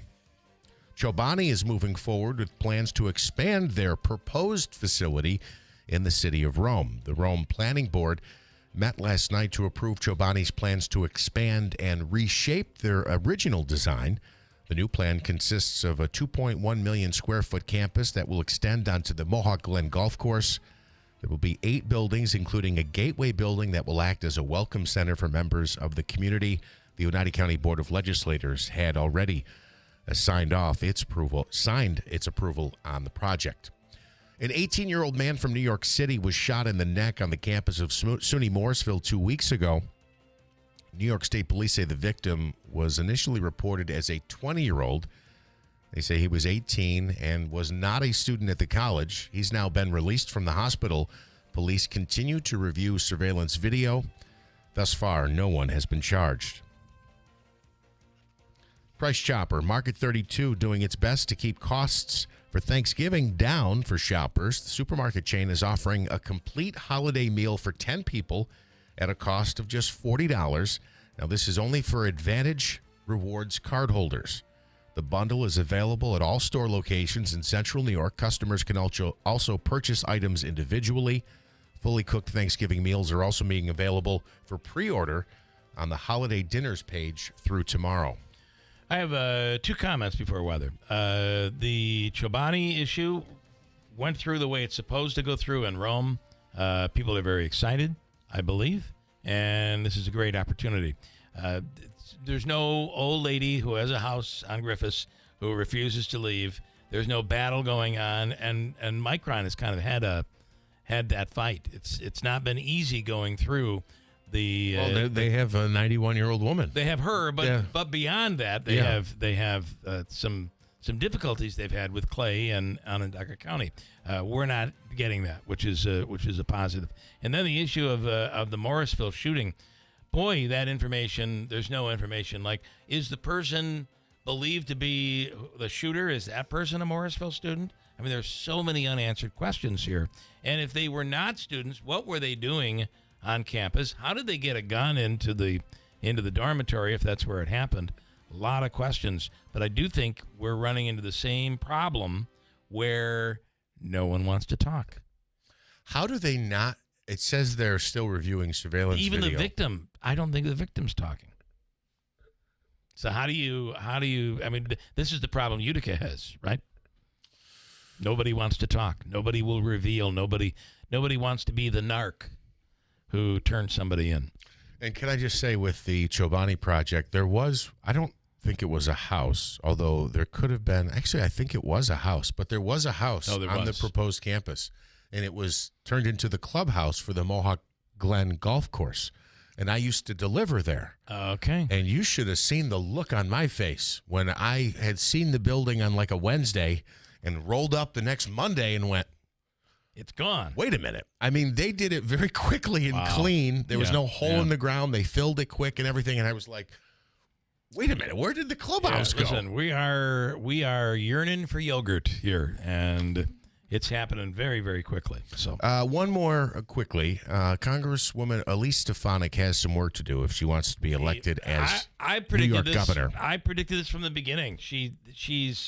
She may be extremely popular with Republicans, but Republicans are extremely outnumbered in New York State right now. Yeah. A new Siena Research Institute poll shows the 20th District Republican trails Governor Hochul by 20 points. When was the last time Kathy Hochul had a popularity lead of 20 points on anybody? And she's beating Delgado by more. Yeah, 40 points. Twice that, yeah. 40 points. This is why I'm she's dancing around politics at least for the last 6 to 8 months, and you watch. Her biggest problem is going to be how does she deal with Mandami. That will be very, very interesting to see because that could backfire on her numbers. You say Mandami, I say Mamdani. Oh, Your sorry. Forecast is brought to you by the Stanley Center for the Arts. Did I mispronounce it? Probably. Well, let's see what Lance has to say. He'll be the authority. The forecast at 8:10. Precipitation free now for a couple of days. We cleared it out. Cold morning, mostly blue sky this afternoon. Low 40s should do it. Low to mid 20s tonight. North Country colder. Sunshine tomorrow in the mid-40s. And the next round of rain showers this time will be on Friday with a high close to 50. From the Weather Channel, I'm meteorologist Ray Stajic, WIBX 950 AM at 92.3 FM. Mostly clear and 27 at 8:11. There's one other element of commentary I should have included, and I can hear him yelling in my ear right now. Ed Schmidt, who is the executive director of Mohawk Valley Crime Stoppers, you know how you solve that problem in Morrisville and in Utica about no one wanting to talk. Mohawk Valley Crime Stoppers. Yeah. Anonymous, you report, you call up the phone number, you go on the app, it goes directly to police, and it's done 100% anonymously. No one will ever know you spoke. Mohawk Valley Crime Stoppers. Thanks, Ed, and sorry about that. I should have jumped on it. Sports, Manaski, good morning. Bill, from the IBEW Local 43 Sports Desk, Syracuse picks up another victory.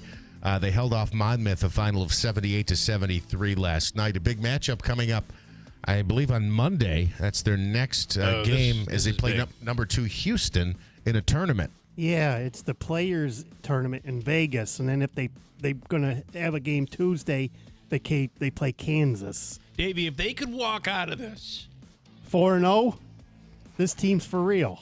Even 3-1, boy, you may see them in the top 25. If they knock off Houston and Kansas, you definitely see them in the top 25 because Houston's number 2 right now.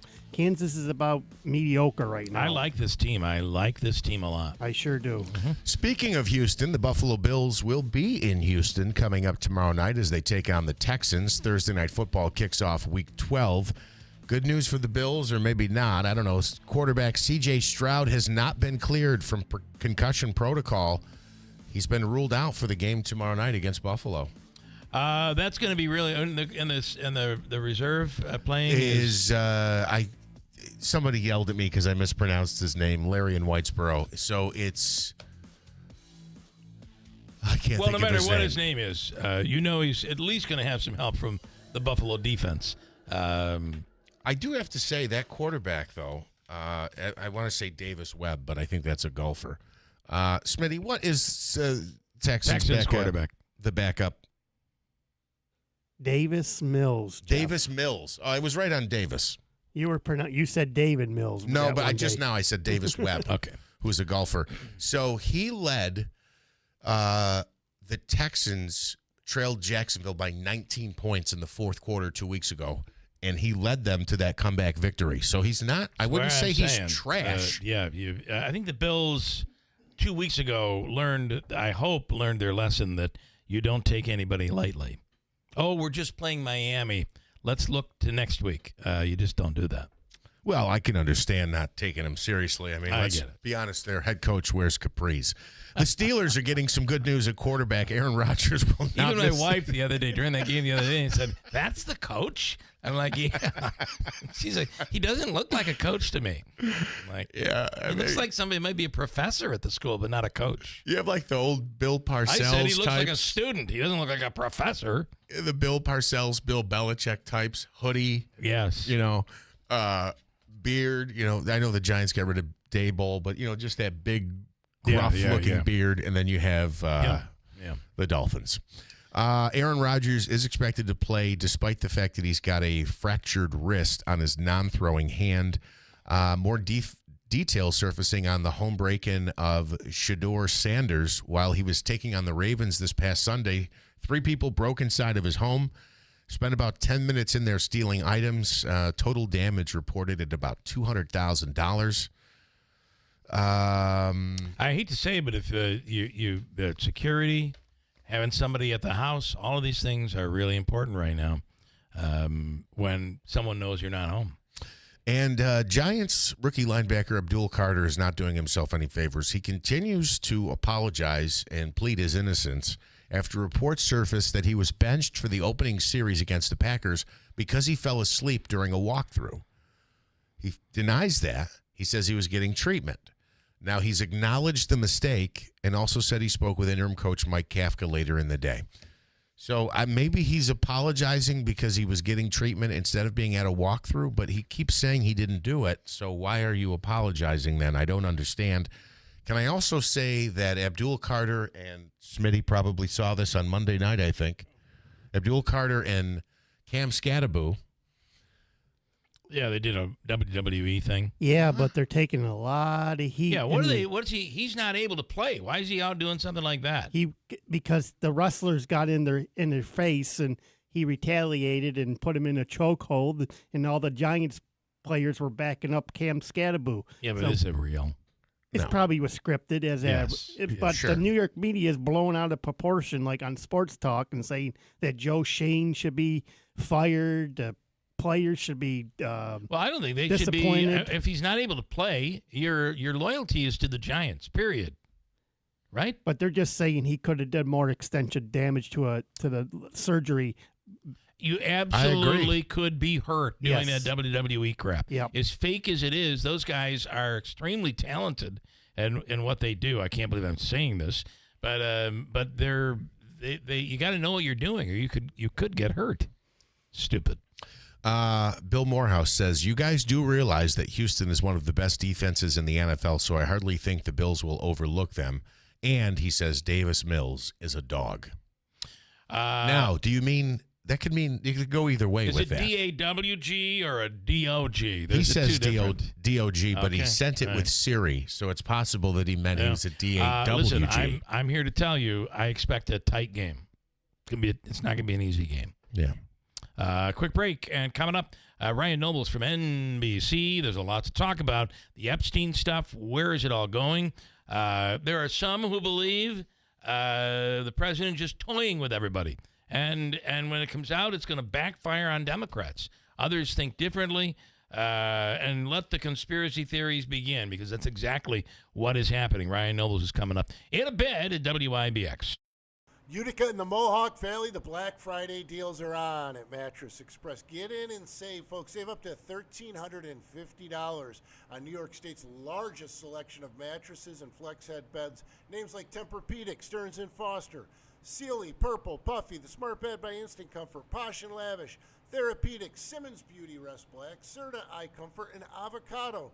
If that weren't enough, take up to 5 years to pay with no money down for qualified buyers and no credit check payment plans. On Commercial Drive in New Hartford next to Pet Supplies Plus. In Oneida in the Glenwood Plaza by the movie theaters, open 7 days a week. Go to mattressexpressny.com for a location nearest you. Call 1-800-NEW-BEDS or just stop in this weekend. There's absolutely no appointment necessary. And hey, have a great holiday from Mattress Express. It's the Red Tag Sale happening now at Steve Ponte Chevrolet. It's savings you don't want to miss. Right now, qualified buyers can get 0% financing on select models like the Chevy Silverado, Equinox, and Trailblazer. Plus, active, reserve, and retired military members get an extra $750 bonus cash during their military appreciation event. Or choose your savings with rebates up to $5,500 on the new Silverado. Here's an incredible lease deal for our military members. Lease a 2026 Equinox LT all-wheel drive for just $399 a month. Hurry! These Red Tag savings end November 30th. Customer must qualify with top-tier financing through GM Financial. Military appreciation available for active, reserve, and retired members. Lease requires current lease in household. 39-month term, 10,000 miles per year, 25 cents per mile over 32,500. All taxes, fees, and first payment due at delivery. See salesperson for details. See why it's always easy to do business at Steve Ponte Chevrolet in Herkimer. Together, let's drive. The holidays mean more travel, more shopping, more time online, and more personal info in more places that could expose you more to identity theft. But LifeLock monitors millions of data points per second. If your identity is stolen, our US-based restoration specialists will fix it, guaranteed, or your money back. Don't face drained accounts, fraudulent loans, or financial losses alone. Get more holiday fun and less holiday worry with LifeLock. Save up to 40% your first year with promo code NEWS. Visit lifelock.com. Terms apply. Guys, don't propose with a ring that she didn't pick out. Trust us, she already has a ring in mind. So engage with Gage Diamonds, in person or online, where Gage's skilled ring designers will work with her to create the perfect setting, matched with the perfect stone. Gage specializes in exquisite lab-grown diamonds. Financing available. GageDiamonds.com. We're Engagement's middle name. Kevin Kugler here from Thursday Night Football on Westwood One. Week 12 of the season kicks off in Houston when the Texans host the Bills. In a bounce-back win last week, Josh Allen posted 6 touchdowns and moved Buffalo to 7-3. Now they face a Texans team on a 2-game winning streak.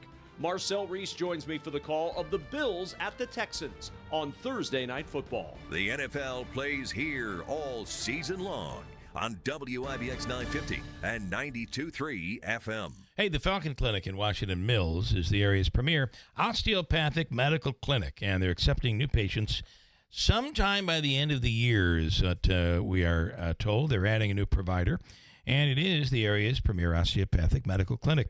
Dr. Kaminsky with acupuncture, Dr. Zielinski, Dr. Shemaleski could be your family doctor, or maybe you just want a monthly program that I'm on, the OMT, the Osteopathic Manipulation Treatment. And it is a great way to make sure you're not going to have another issue with your back or your neck or your hips or sciatica, all of that stuff. It is a real great starter for each month is how I look at it. It's the Falcon Clinic in Washington Mills. They're adding new providers, hopefully by the end of the year. They expect to be adding new patients. They had an enormous 2025 and are looking forward to 2026. It's the Falcon Clinic, 315-507-4751. Celebrating 100 years. This is Keeler. WIBX 950 and 92.3 FM. Now back to the Keeler Show.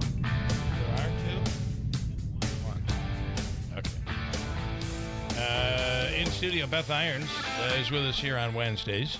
And Beth, the Oneida County Public Market is happening this weekend, and it's a great season. Yes. The holiday season is upon us. Now, come down with your Christmas list and what you want for your holiday meals. Talk to our farmers about your side dishes and your turkeys and your hams and all that good so stuff. Now you have Thanksgiving Thanksgiving's to think about. coming up, yep. And we also have a wonderful mix. There's a number of vendors that are with us this time of the year that are only with us this time of the year.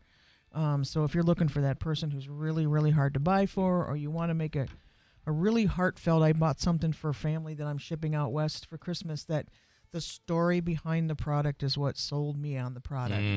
A farmer, we have some really, really talented people.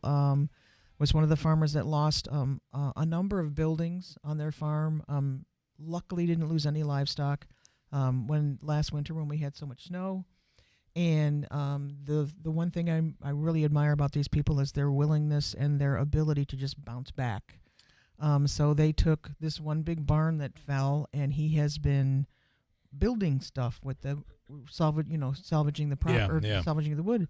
And I bought a product that he had built with some of the barn wood, and he has turned into part of their property is now an agritourism destination, using that wood, making picnic tables and boardwalks and that kind of thing. So that old barnwood is really beautiful. It brings beautiful character to the product, and he's actually he, as a favor to me, is typing up the picture of the barn before it collapsed and the picture of it after it collapsed and the story of the wood. So they're rebuilding the barn. We're actually going to be putting. I'm going to be sending as part of the Christmas gift to the person who's receiving this particular product. So you now know why when they build these old barns, they would build them with such a peak on the roof, and it's so dangerous to have to go up and put the roof on and then to I don't know, you coat it with something to prevent it from leaking, but.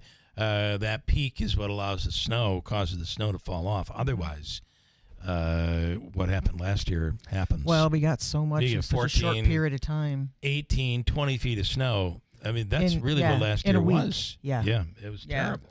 But come on down and see a whole bunch of great stuff.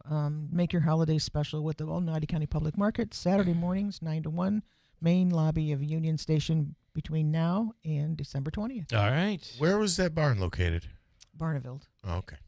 I thought maybe it was one that I used to drive by often. Okay. Remember there was one barn on the way up to Cooperstown, and it was a smaller barn. It was by the road, and every time we would drive, this back years ago when I had the TV show, every time I drive by it, it looked like it was going to fall. So one time after a storm, off the side of the road, right on the side of the Yep. side of the road. Yep. One time during a storm, after the storm, we went there, and I'm like, it's going to fall today. Let's see if we can push it over. That was probably illegal, and it wasn't that bad because we spent a lot of time on that TV show trying to push that barn over, and we couldn't do it. And then, like 3 weeks later, I drove by, and it collapsed. It had collapsed, and they had guide wires on it trying to keep it up, and it just went right down. That was years ago. Mother Nature is Mother strong. Nature is pretty strong. Don't mess with her She's ever. been lifted. Ever. In studio right now is Sarah McCree. Sarah, good morning. Good morning. Thank you for having me. And we're talking the United Way of the Mohawk Valley, which is working on food issues, food insecurity. And I'm told that our area is right up there. This is a big problem for our area. It for sure is a huge problem, and a continuous growing problem. Yeah. So it's, we have to do everything we can to come together and make as much support as we can for everyone involved. So how do we respond to this? So we have created this full circle of impact where we are starting from 211 navigation, which is a new layer to 211 Mid-York, which is on-the-ground services, in-person access. We're able to conduct follow-ups. It's really an amazing thing we have going with 211 navigation. Aside from that, we have our Ride United Transportation, which is getting the transportation to those essential needs.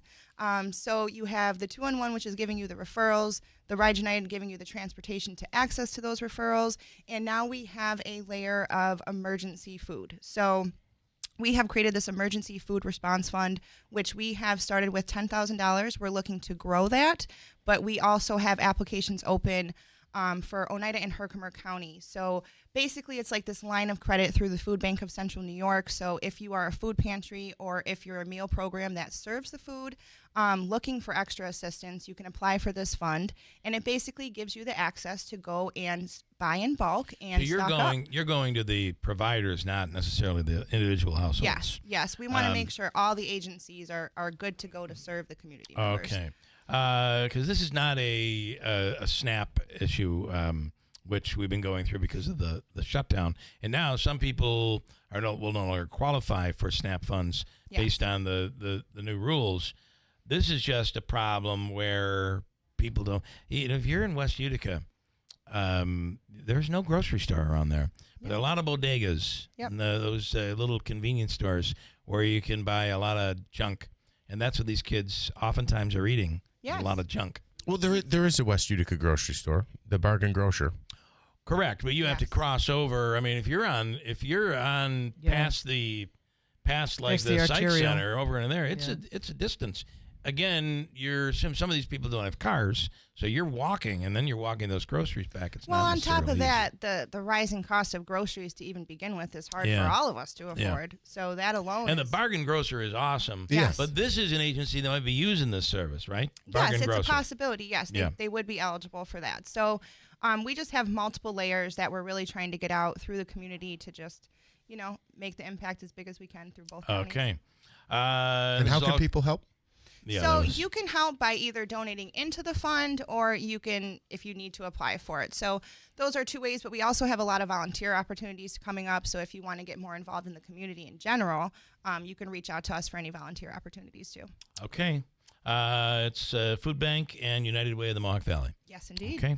Good stuff. Thank you. Thank you so much. I appreciate it. And remember, it's at this time of year we're all thinking about this because of Thanksgiving and Christmas. It's after January that we tend to not think about it. And just on a quick note on that note, the United County Public Market is able to step up and help with the SNAP card holders who have been hit so hard. Okay. And what's happened in the last couple of months. We will be able to, through some emergency funding approved by the governor about 10 days ago, and Oneida County, New York State Agri-Markets, we will be able to give out $20 worth of Fresh Connect coupons to SNAP card holders that come to the market. Okay. To That's get amazing. person at the market. It's very short term. It's only for November, December. But if you are a SNAP card holder, come on down. We can give you $20 worth Awesome. of Fresh Connect coupons that you can spend right at the market. for fresh fruits and fresh vegetables. That's awesome. I would love to connect with you That at was some just point. that was new. That just came together late last week. So. You guys should definitely connect. So. Yes. All right. Good stuff. All right. Thank you. And thank you. Thank you. River Hills Properties continues to grow here in upstate New York. And here they're opening a new office coming soon to the city of Rome. Currently, offices in Barneville, Little Falls, and Utica. To the north in Copenhagen, Newport, home of Mark Butler, and the amazing Gulf Coast of Florida for those considering going down that snowbird road and avoiding whatever it is we're going to get this year when it comes to winter weather. You know, River Hills is all about service. It's the extra stuff that they do. That is from day one. When you decide to list with River Hills, you're adding a team to assist you in selling your home. And boy, does that lower the stress level. It's River Hills Properties. Nobody sells homes like River Hills. And Ricky Z says the Mazda More to Move You sales event is back. And you can focus on their pre-owned models as well. They're certified pre-owned vehicles. They offer a 160-point inspection, balance of a 7-year, 100,000-mile powertrain warranty. And if you need a lower price or payment, Rick says, come in and let's make your deal on a Mazda certified pre-owned vehicle, where it's always easy to do business. The family-owned and family-operated Steve Bonnie Mazda Commercial Drive in Yorkville. And then Lance is ripping on me. I said people don't want to narc. Is that wrong? He's saying it's wrong. He says... yeah, he said I'm lost in the 90s. It's actually snitch. And it's funny because... Well, snitch is one word, but narc is another. Beth, you got my back on this. Oh, yeah. I mean, it's interchangeable. I remember, listen, you'd be walking down the hallway in high school. Yes, I graduated in 1982. You're walking down the high school hallway, and somebody's like, yeah, you hear who just narked on so-and-so? He's sitting in detention right now. What is that for? Narc. What is that short? Is it short for something? It's snitch. It's synonymous. Synonymous with snitch. Okay, so you gave the example. I know you hate when I do this, so I'm just going to do it quickly. Also, just if he wants to know, tattletale works too. Tattletale. The year you graduated, I was born the next year. I was born the year after the year you graduated. So let me just say this. I, growing up, always thought the word was snitch, and I thought narc was the newer word, right?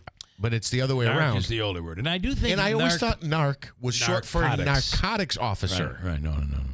So it like, might have been back then. Where does the reference come from? I don't even know. Sell drugs to him.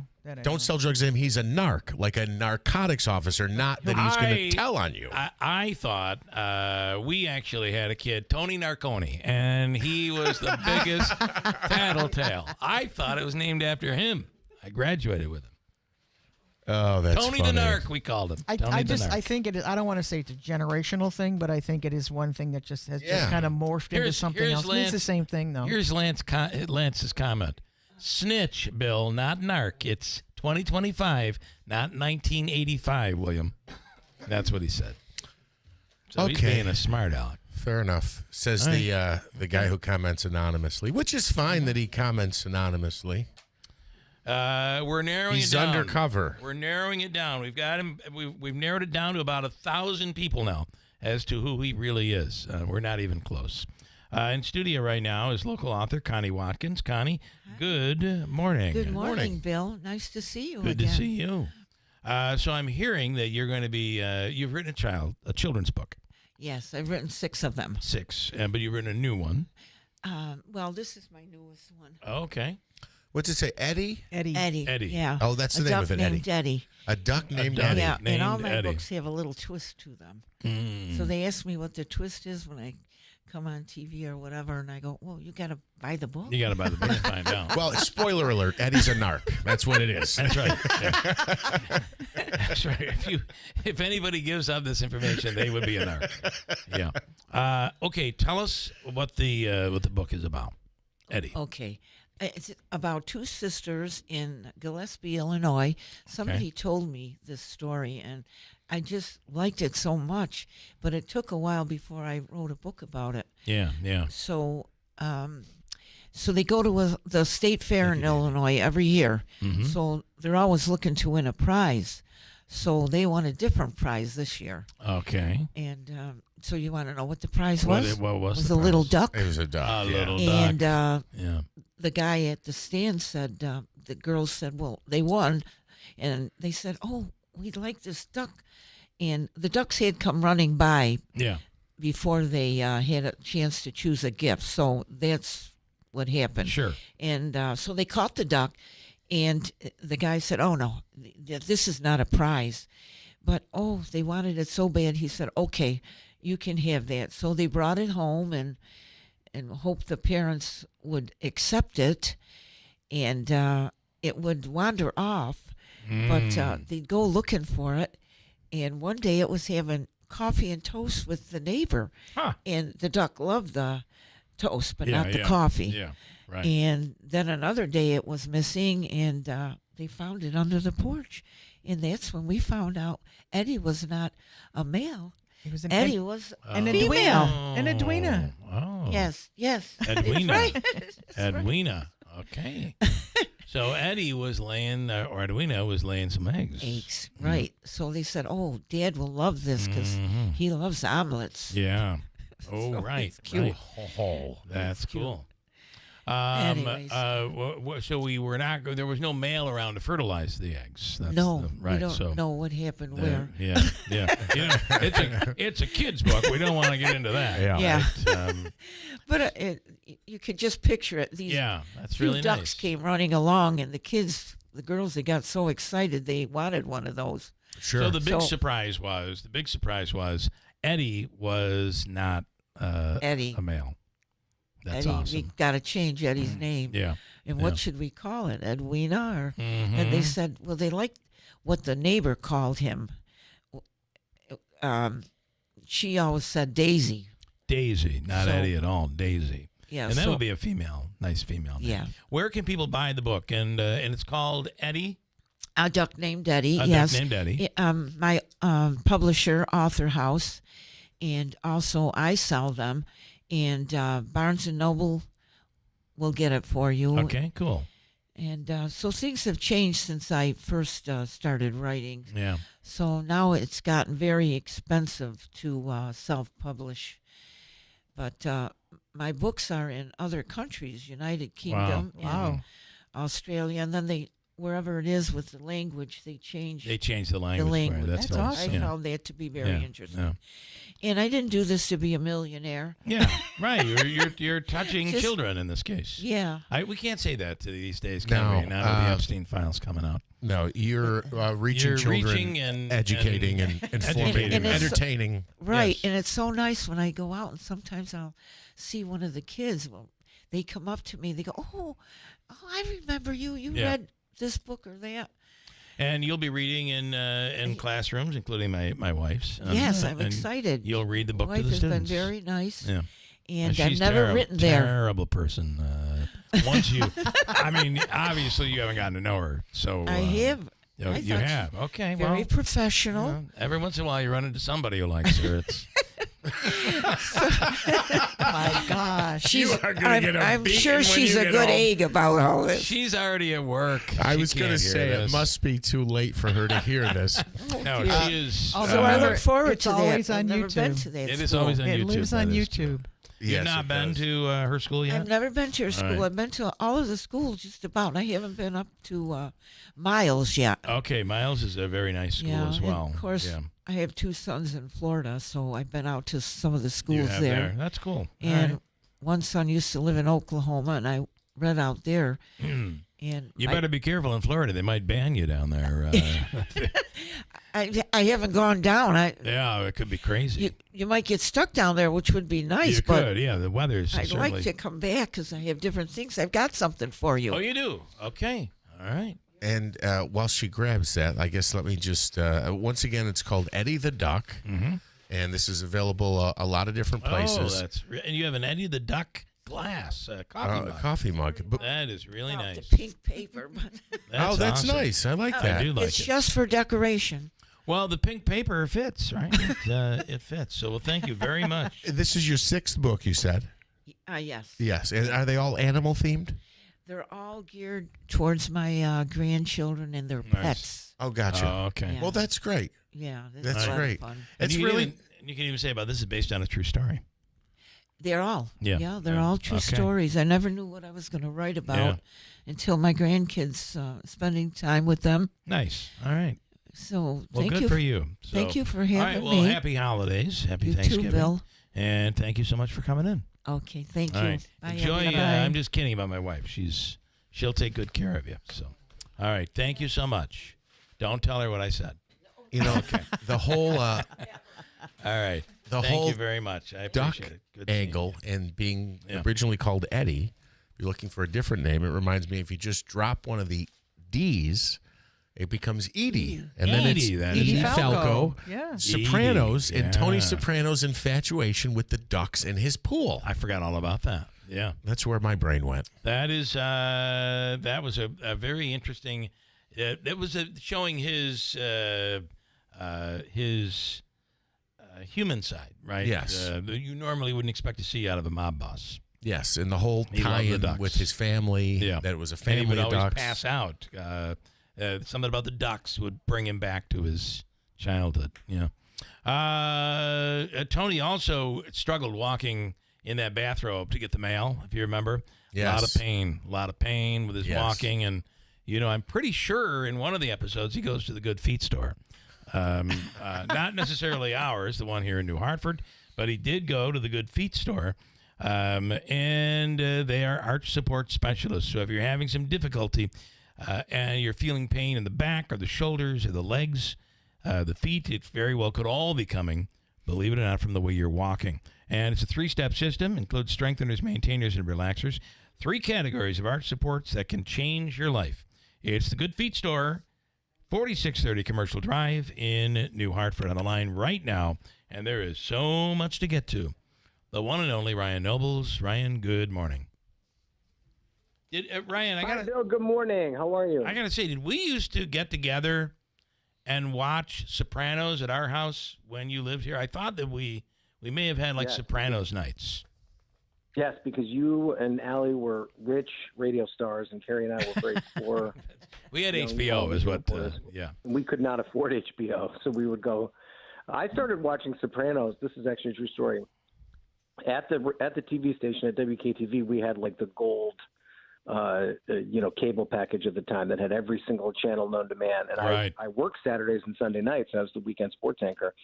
And that show started popping up on HBO while I was getting ready for the 11 o'clock news on Sunday nights, and I just started watching it. I watched it from day one, episode 1. Yeah. And then it became appointment viewing. I used to make sure I got my entire sportscast ready to go by 10 o'clock so I could settle in and watch The Sopranos. But Oh, then my after God. I moved off weekends, yes, we watched it at your house every weekend. What a nice memory. Do you know how many people, young kids, are finding Sopranos now and watching it? That show is and if you watch it now, it lives very well. It ages very well. It's timeless. I mean, you can watch it right now, and it's just really, really good. I love doing a rewatch. I have not gone back and rewatched Sopranos though. You got to dedicate time to that. You can't just do it like a one-off. You got to really commit to it. But I have not done that yet. Yeah. Okay. A lot of theories out here, Ryan, and there's a lot of theories. So it's funny that I have one friend who has kind of worded it this way to me, that Trump has us all buffaloed. He's been manipulating this whole situation perfectly, and it's all gonna backfire on Democrats and anybody against Trump. What do you He think? kind of roped us into begging for these files, and then he's gonna be completely absolved. And That's exactly right. That's one theory. Okay, it's a theory. I think there's a lot of theories that are floating around about Epstein and the controversy. I mean, it is a conspiracy theory by nature. So, a lot of people have made up their minds as to what they think is in there and what could come of it. This is the only thing I know that's a fact about the Epstein controversy, Bill. And I think it is one of the few issues, maybe the only issue right now in American politics that has broad bipartisan support. and that is people want to know what's in there. They are demanding transparency as it comes to the Epstein files. And you saw that play out on Capitol Hill yesterday. I have been covering that place on and off since 2017. And there's never been a piece of legislation that has moved as swiftly through with as little opposition as what we saw play out with that. You know, it took a long time to get to the floor, and that was directly a result of the roadblocks put up by Donald Trump and Mike Johnson, the Speaker of the House. But once it got over the hump where the leadership could not prevent it from coming to the floor, it was overwhelming. And what does that tell you? There wasn't, save one Republican, there was not a single person in that building who wanted to be caught on the record saying that they do not want to see these files released. And that shows you that Republicans, Democrats, black, white, young, old, you name it, they want to see what is in those files. And I think there are a lot of people, and this includes Bill Clinton supporters, it includes Democrats, it includes Donald Trump supporters, MAGA supporters, who are at the point now where they feel as though the wool has been pulled over their eyes for too long, and they're just sick of it. They don't want anyone else to tell them what's in those files. They want to look at them for themselves and make up their minds on their own. And if you stand in the way of that, I truly believe there's going to be electoral consequences as a result of it. So I think President Trump recognized that, which is why he finally relented. And the question now for his Department of Justice and his White House is what roadblocks are they going to stand in the way of with complying with what is now the law of the land, that these files have to be released. And I think that's where a lot of people are asking questions. My theory that I was reading about, which really kind of initially I think came from the left, but is that the ask to start an investigation into Democrats last Friday is actually what will get in the way. And I think it's in the legislation where it says anything that is under investigation cannot be released. And therein lies the roadblock. But here's the problem with that. This would be a completely hypocritical stance by the Trump Department of Justice. Because over the summer, kind of really what lit the fire for all of this was Pam Bondi and Kash Patel putting out a statement saying, there's nothing left to investigate here. We've looked at everything. We have no more evidence that anybody else committed any crimes. This is a closed case. That was the statement that they put out over the summer. Right. We've given out every document there is to give out. So why now, when you're on the verge of these documents being released, is it all of a sudden these documents need to be protected and held as a state secret? And this is the point I'm trying to make about this bill. I agree with you. I think and I expect the Department of Justice and the Trump White House to stand in the way of the release of these documents.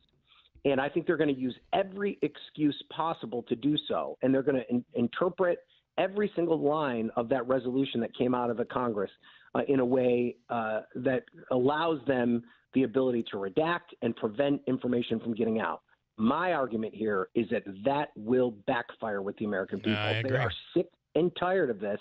And this is Republicans. I mean, well, Marjorie Taylor Greene is I think the biggest example. She's trying to play it carefully, but Trump keeps coming back hard on her, which is forcing her to come back hard on him. That is not what anyone. If you'd have told me that would have happened 6 months ago. Why. Yeah. But this is the way you have to look at this. This isn't about Marjorie Taylor Greene or Tom Massey or Rand Paul or these Republicans that have been vocal about this. Guess why they're behaving that way? Politicians don't behave a certain way because of their feelings about things. Right, it's their they constituents. Behave a certain way because of what their constituents are telling them. It's a one Taylor thing. Greene, yeah. Yes, Marjorie Taylor Greene doesn't want to go back to her district in Georgia and tell them that she didn't fight to get the Epstein files released. She told me a couple of months ago that it was the number one issue that her constituents were calling her office about. The number one issue. And so, I just think that there is, I don't talk to any person in my normal life outside of covering politics that tells me that they don't think these files should be released, that any of these people that were involved in this on any level should be protected. And I do think there's an interesting aspect of all of this, and it gets into this gray area about what's a crime and what is embarrassing. And I think the American people are like, you know what? I'm not really all that concerned about whether or not you committed a crime. You should be embarrassed about being an associate of this guy. And we saw that play out with Larry Summers, who, by the way, is a Democrat, who, by the way, was a former Obama administration official, a Bill Clinton administration official, and is basically has been drummed out of public life because of the information that was revealed in the Epstein estate. His statement was he is ashamed of his behavior. Yes. And is going to take time away from the public to be able to figure out how he can move forward and be a better person. Wow. Yes, That's a pretty tough statement. And because here's the thing, this is why every power broker in Washington, D.C. and New York is shaking in their boots right now, because maybe they never slept with a 13-year-old or paid for sex on his island. But they went to his parties. They were connected in his universe. They maybe had some sort of financial benefit from being associated with him. And they don't want their names attached to him because he's toxic, because he was a horrible human being who victimized hundreds, maybe thousands of young women. And I think the American public are to the point now where they don't care anymore whether or not you actually committed a crime.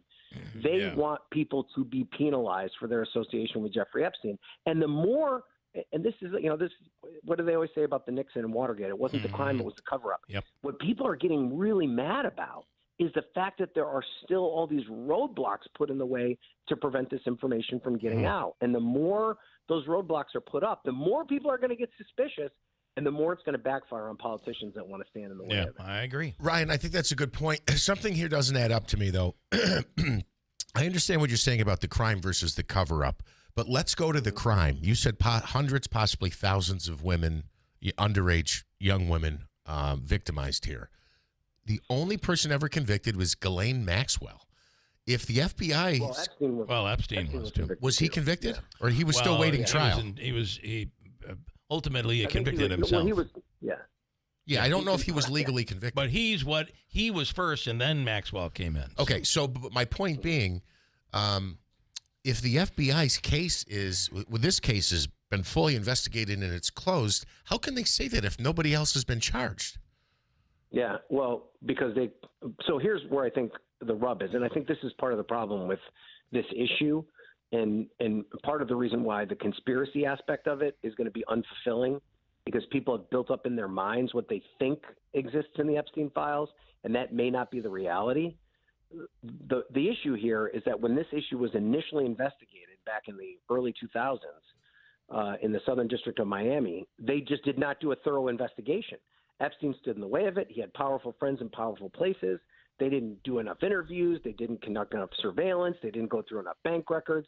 And as a result, they just didn't compile enough evidence to mount the type of case that would convict someone in a court of law, and especially people that are kind of ancillary players in all of this, not just Epstein himself and Maxwell herself, but the kind of purveyors, his clients, the people that were taking advantage of his harem that he had established in multiple places in New York and in the Virgin Islands and Miami.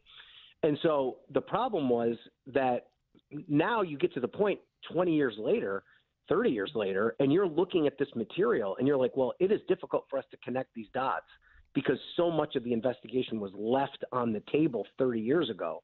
It's hard to then come back and say, well, this guy was on the island, but the woman that he victimized we don't even know who she is anymore. We don't know how she got there. To create a chain of custody and a sequence of events to convict that person would be very difficult. And so what the federal government does is they do not prosecute cases they can't win. And so I think the evidence is there, but I think it's probably flimsy and not enough to convict people, which is why you didn't see the investigation go much further. Number one, look at how the Brits actually reacted to this very swiftly. Number two, Epstein is a convicted sex offender from 2008. When you hear people refer to him as convicted, he pleaded guilty in 2008. He pleaded not guilty to the charges in 2019 when he ultimately committed suicide. Some don't believe that's what it was. In jail, he had pleaded not guilty to sex trafficking of minors. But ultimately, even when he was convicted, this is the case where he was essentially had to serve. That was a sweetheart deal. Right, 8 p.m. to 8 a.m. and was free to be out during the day. Florida gave him the deal of a lifetime. Yep. Alex Acosta, who was Trump's Commerce Secretary in the first administration, was the U.S. Attorney at that time. and cut the sweetheart deal that basically allowed him to continue on with his lifestyle and continue to victimize people even after that. It does worry me when I have friends that say, this is he's winning like Charlie Sheen winning.